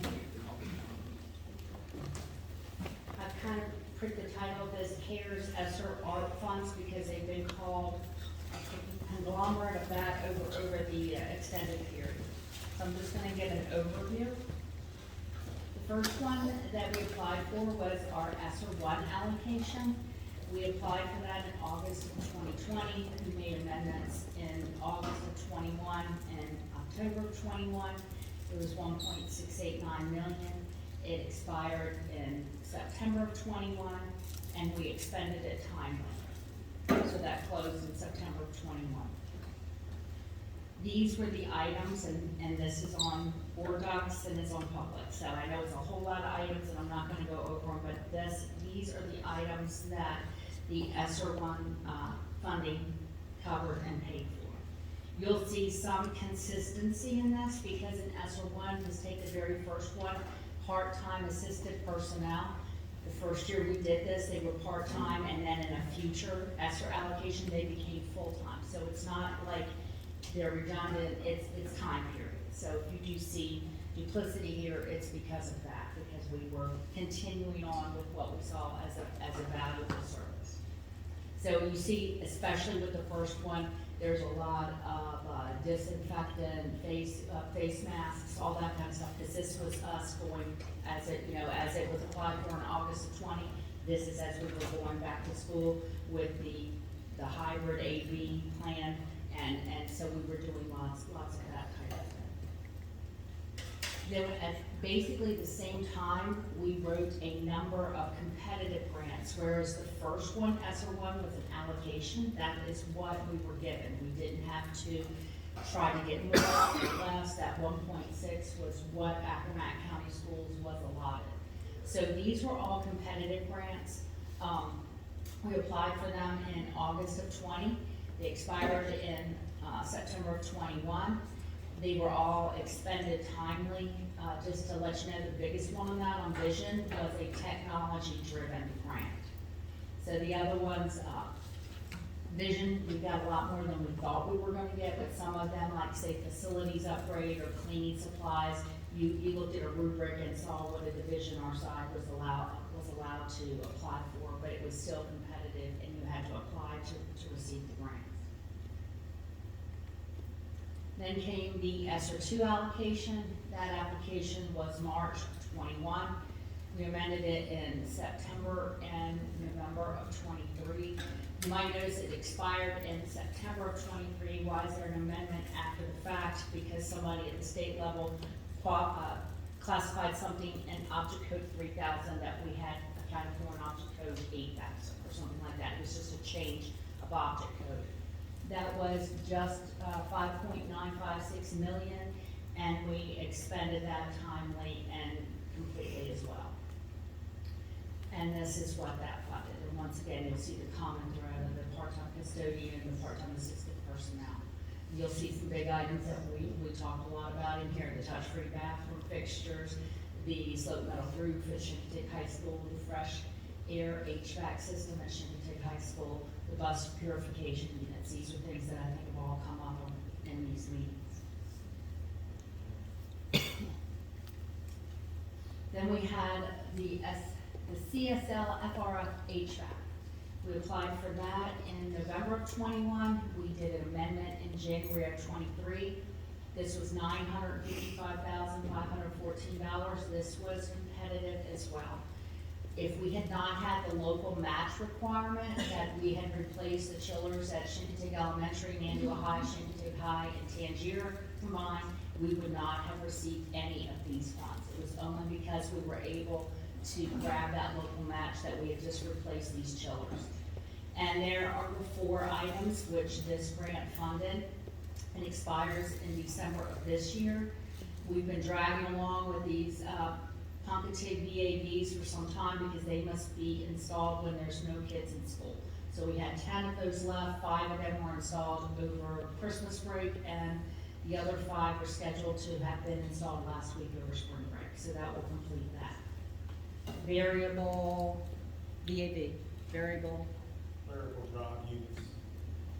I knew it was something that wasn't AV. Drive units. We've done them in a number of CARES and ESSER grants. So whatever they are, they must drive your HVAC system. They're air valves, basically, to control the circulation of the air that moves through the system, where you can have the climate set in your rooms and everything, it just controls it throughout. Home keepers failed on a lot of that stuff, so we had humidity issues and things like that. That's what The ESSER 3 allocation, we applied for that in August of '21.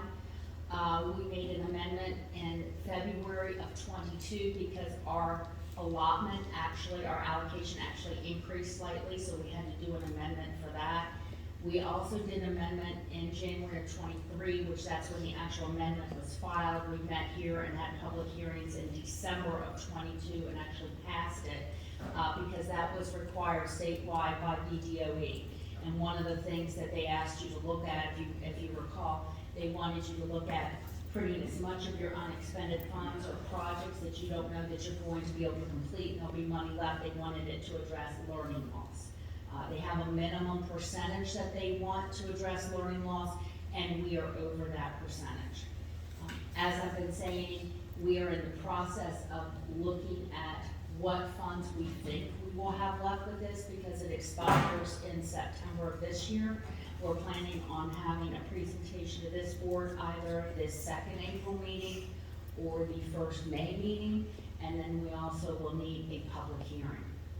We met with stakeholder groups, admin, instructional coordinators. We're working on trying to, some things didn't work mostly because of not being able to fill staff positions. So we had a number of instructional assistant positions that we were not able to fill, and we're working on now forecasting what we think we have left that we can reallocate.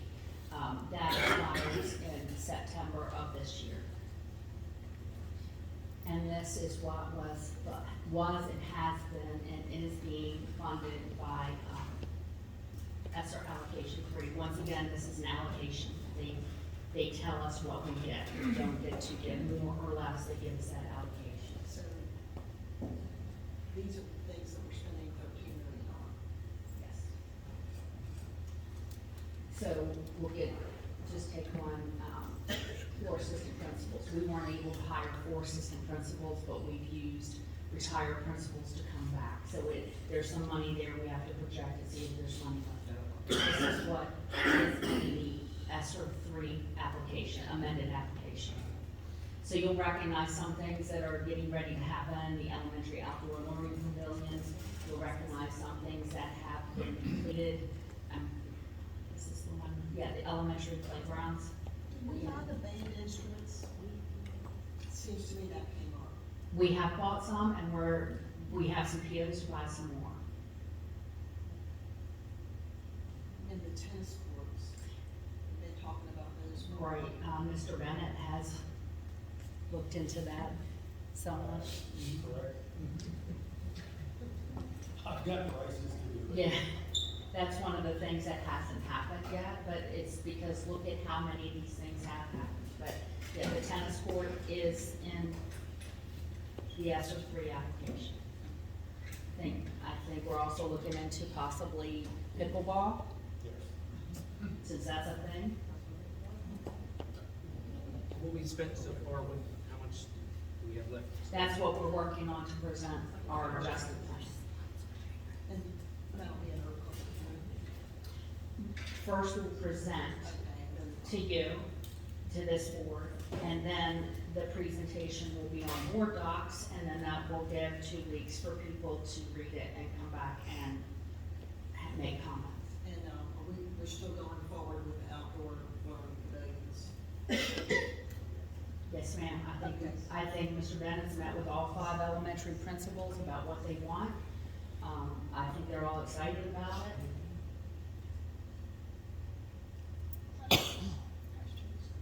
I have some more. Oh, I'm sorry.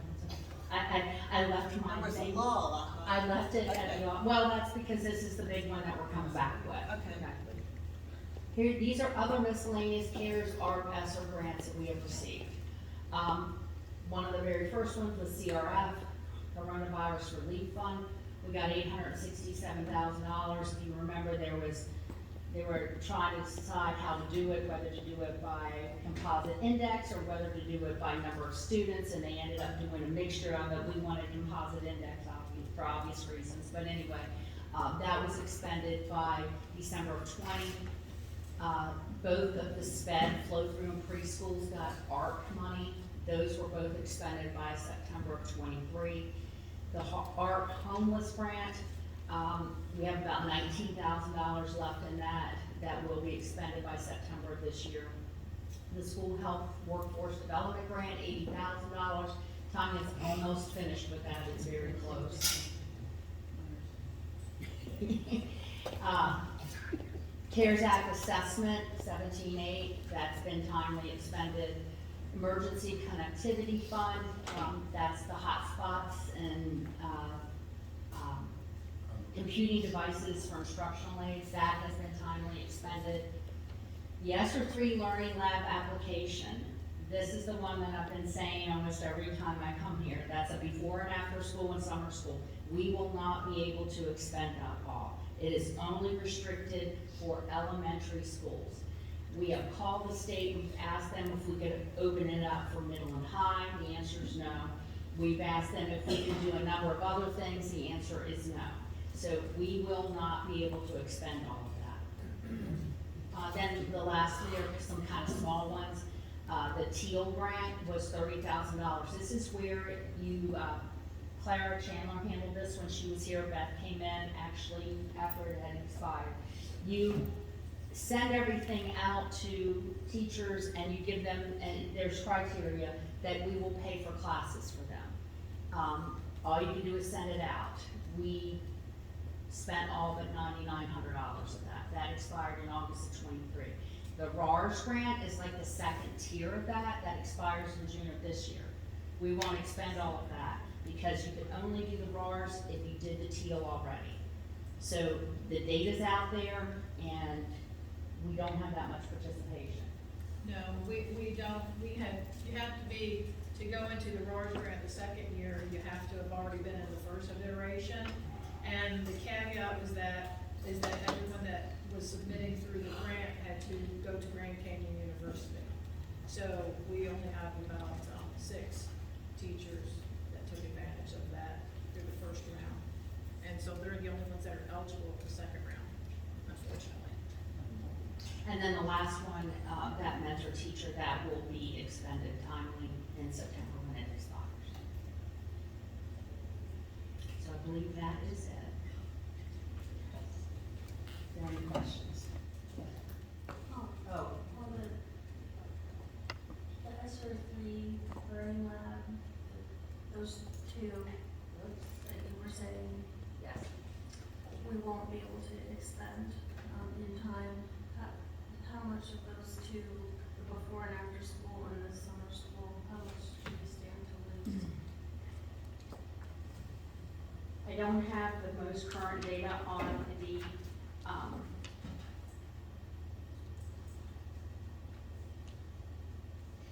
we have spent them as of June 30th down to before and after school. This is on the monthly report that, okay, they're on the second page.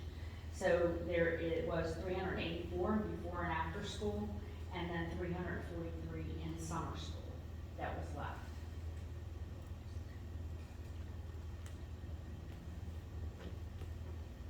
We did do one amendment on those. Those were written when Ms. Rippon was here. And I won't have I might not have it the right way, but she originally wrote it for, say, 3 to 5, grades 3 to 5. And then when we could see we weren't spending the money, they did allow her to make the amendment to go K2 and 3-5 to do all of elementary school, but they won't expand on it beyond that. And we offer extensive summer programs and after-school programs as you know. I just wanted to say thank you for putting all that together.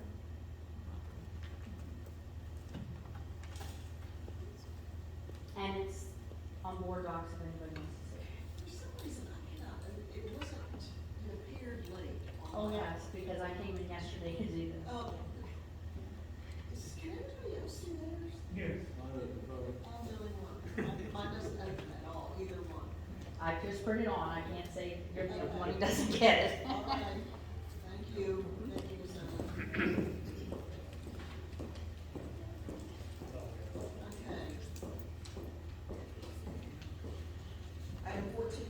2, Insurance Consultant RFP.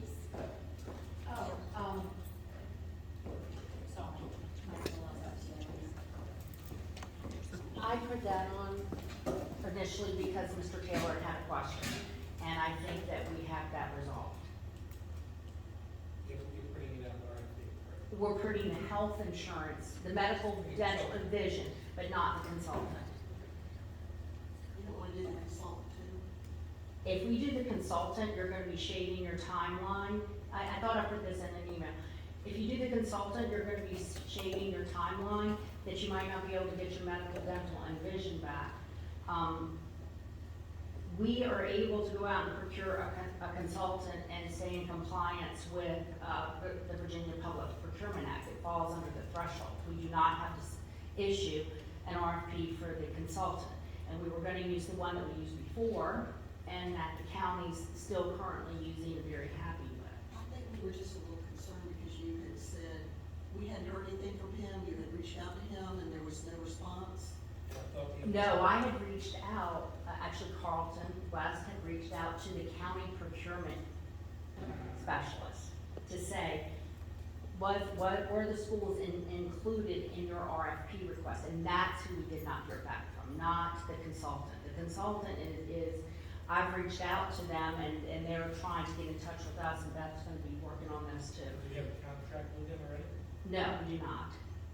Do we need a contract? We will, but I wanted to wait until tonight. I mean, he wanted to talk yesterday, and I said, we'll talk tomorrow. But this is Gallagher. They're out of Charlotte, North Carolina. They're a national firm. We did deal with them before, but the Dan Brandon, who we dealt with, has retired, and the Michael Colaccio has moved to the Boston office. But somebody last name of Costa, and the email stuff I think is right. And I talked to Mike Mason about him, and he's very, very happy. He feels like they have guided them through the self-funding process, which is more than what we're gonna need, but we would like to maybe begin self-funding for dental. I misunderstood, and I thought we were gonna actually put our RFP out for a consultant. I think we should really do that to, I think we should too. I think you're gonna be shaving your time. I mean, last time when we did this, it cost us $23,000 to have a consultant. The threshold is $80,000, meaning that we can go procure professional services for $80,000 without an RFP. Madam Chair, I seek to understand why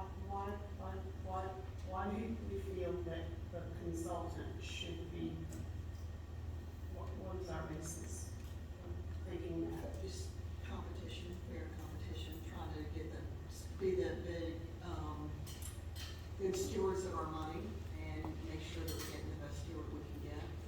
The county has put theirs out for RFP, which we used to be included on until they did this with the self-funding. And Gallagher has had the county contract since before 2020, and they have put it out several times, and each time they've chosen Gallagher. So that's what I was basing choosing Gallagher on.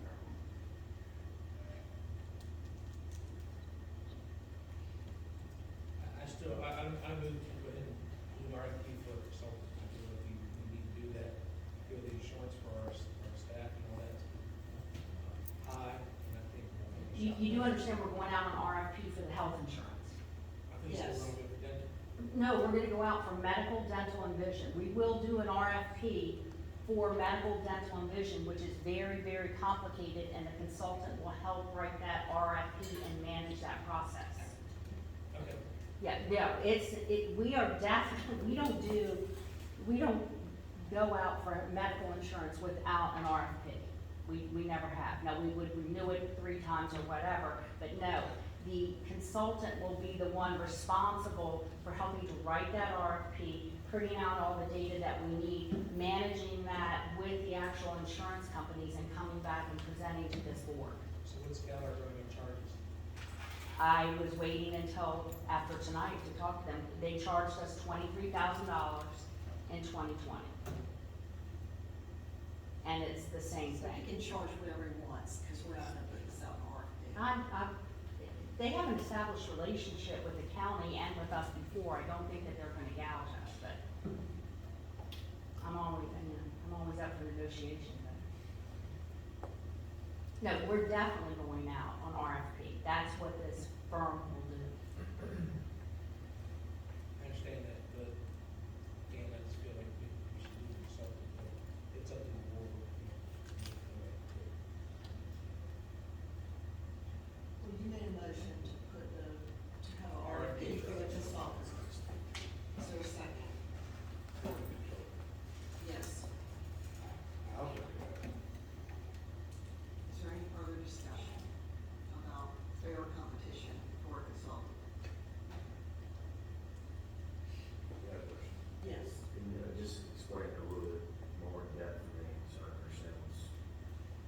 The consultant that we're gonna hire gets paid, and they will write an RFP to put out bids, so we can get different bids from different health insurances. And it's complicated, because they go about how many single plans we have, how many family plans we have, The census data, they claims. wanna know, we have to prepare a whole lot of information for the consultant. We have to send out the age, the birth date, the sex, the zip code for every single employee we have. We have to give them large claims report, we have to give them history. The insurance companies that don't understand. We have to compile this ourselves to give to them. They don't have access to, the insurance company will give us large claim numbers, but we already have them because we get them every year.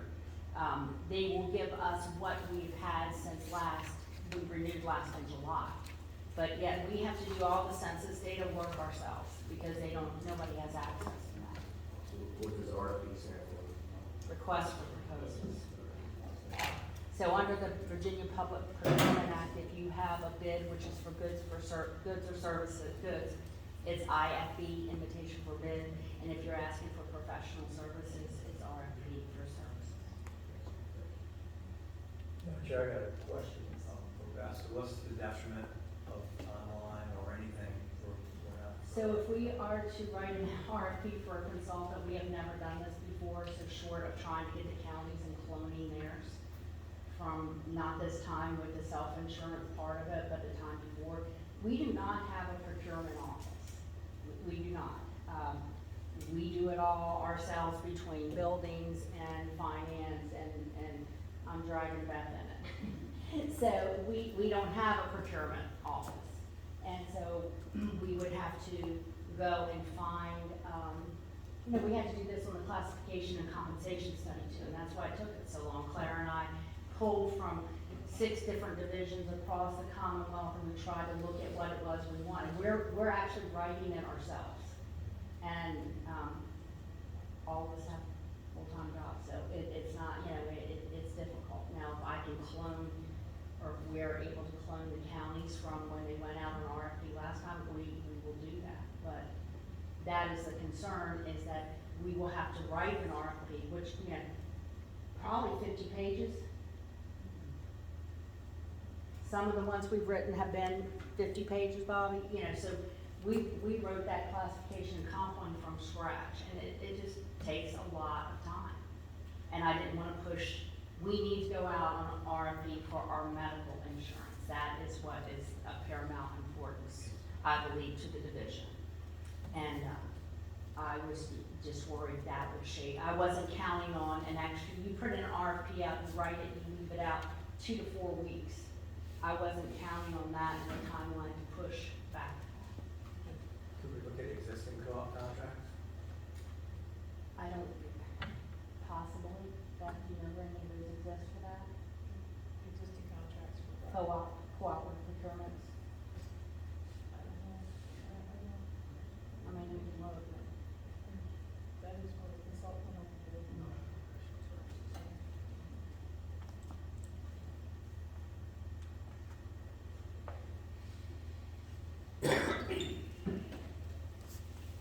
There's a motion and a second to put an RFP out for the consultants.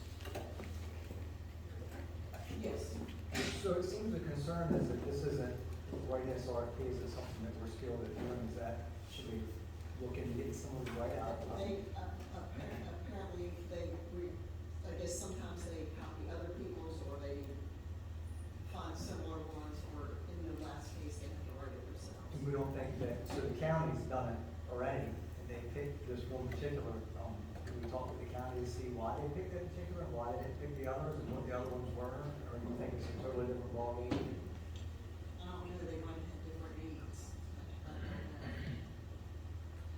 Do we wanna pick our own consultants?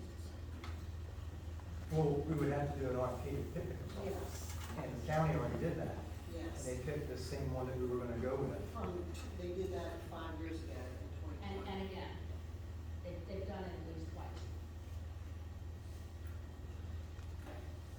Madam Chair, call for the question. RFP for the insurance consultant. All in favor? Aye. Let me count. 1, 2, 3, 4, I'll do it till 5. Opposed?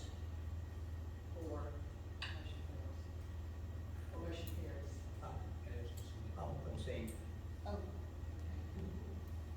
So, 5. 5 in favor, 3 opposed, and 1 abstention.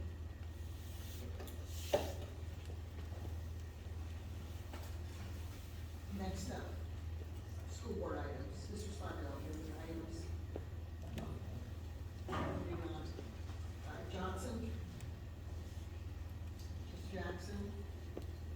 Yes, and I apologize, it's late, I had something prepared, so. I would like to address a complaint that has been repeated several times about this board. That we are focused more on adult issues than the students. This is untrue and creates a false impression to the public that we are not doing our job. And this is offensive to me. I ran for election to put kids first because I am passionate about this position, and I believe that above all else, God put every single one of us on this earth to care for and protect children, whether or not we have children of our own.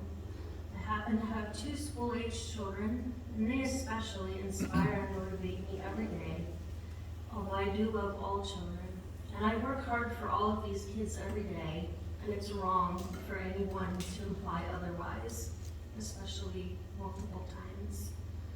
A school staff member recently wrote an angry letter to the editor in the local newspaper because a school board member, in my opinion, unintentionally offended her. Recently, another school board member made remarks that, from my perspective, intentionally offended several fellow board members. That is unacceptable to me. We've done a lot in the best interest of students so far this year, and just because the effects are sometimes indirect does not make them less valuable. There are many examples, but I will focus on one in particular.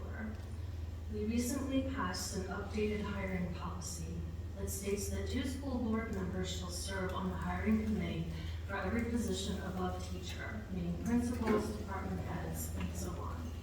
And no one shall serve on the hiring committee if they are family or friends or a member of the same club or organization as the job candidate. The purpose of this is to prevent conflicts of interest in hiring, and in fact, it is a prime example of taking the focus off of adults and putting it on children. That is to say, our hiring process isn't supposed to be about giving jobs to adult family members and friends, but finding the best and most qualified people to run our schools and ensure a quality education for our children. I respectfully disagree that there is anything potentially discriminatory about this policy as has been suggested previously. What club or organization in which you choose to participate is not who you are. It is not an immutable characteristic. It is not a protected class under the law. While it's true that the more organizations you join, the more likely you will be a member of the same one as a job candidate, and you will be precluded from serving on the committee for that candidate, that would simply be the resulting consequence of a personal choice. You can't always have your cake and eat it too. And as school board members, we are not here to eat cake. We're here to serve the children And that is what I strive to do and will continue to do. Thank you.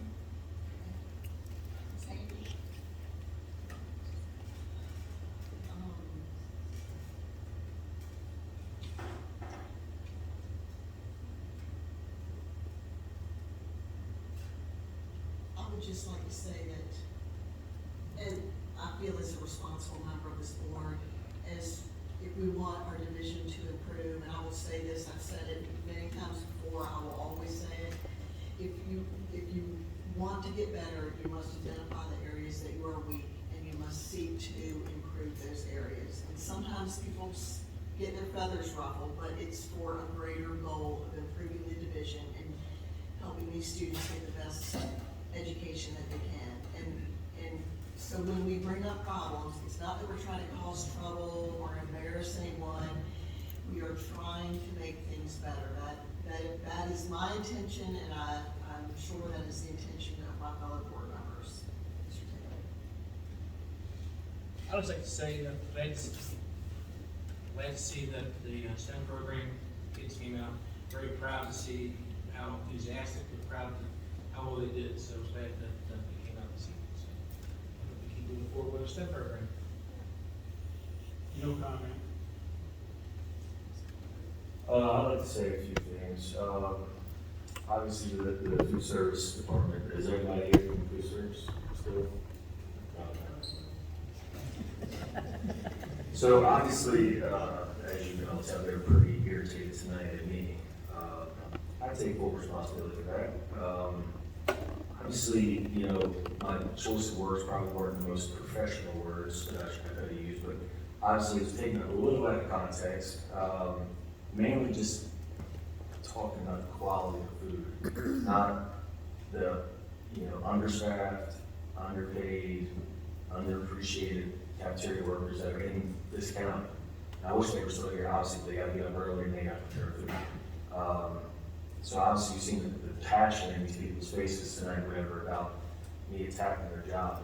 Me being the blue collar worker that I am, whatever, I would never ever intentionally do that to anybody that works hard and earns their paycheck.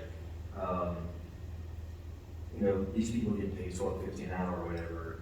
I challenge anybody here is still here. You can't afford to pay anything $12.50 an hour, let alone raise a family and have multiple kids and being a single mom or all that kind of stuff. So I want to advocate for the next budget that every person in Accomack County should minimum make $15 an hour. I mean, like I said, the prices of something keeps going up and up and up. You know, California just raised the minimum wage to $20 an hour. Everybody's in an outrage. But, you know, gas is like $8, $9 a gallon. So $20 will get you a whole lot in California. Obviously, the governor vetoed the bill, the minimum wage raise, which is unfortunate. But I think as board members, we need to advocate together to push this, you know, $12.50 an hour stuff, whatever. That's in the past. Everybody minimum should be 15, and really it should be 20, in my opinion. But obviously that's a big step. 15 should be minimum for any, all the way down to the bottom. You know, the janitor, all the way down to anybody is just as important as us, the superintendent, or anybody else. Everybody has a role in the circle that goes every day on everyday operations where every day the school good, the kids fed, kids taught, and they're home safe with buses. So I think a lot of it was taken a little out of context. Like I said, obviously my choice of words probably weren't the best. So obviously a lot of emotion was in there. But yeah, I mean, I think these workers in the cafeteria, especially whatever, obviously they're very passionate about their food. If you're not giving them good food to prepare, then that's the problem for me. And we need to find a different distributor or whatever. Obviously, it's all about money, all about budget. And I don't know a whole lot about any of that stuff, but as a board and a whole, you know, I'm willing to help anybody try to figure it out because the workers need more money. And that's pretty much the bottom line. And it's just unfortunate these people come here tonight so passionate, so irritated, ready to strangle me pretty much that I said what I said. And wasn't really attacking their services that they provide, mainly just the quality of food, because You know, quality is not expensive, it's priceless. You know, and literally, these kids deserve better food. Because a lot of these kids are only getting fed by us in school. When they get home, they don't have a lot of food. So I feel like the quality of food that we serve here at Accomack County should be the best that we can give. And that's all I can say. That's it. Mr. Neal? I'm good to me.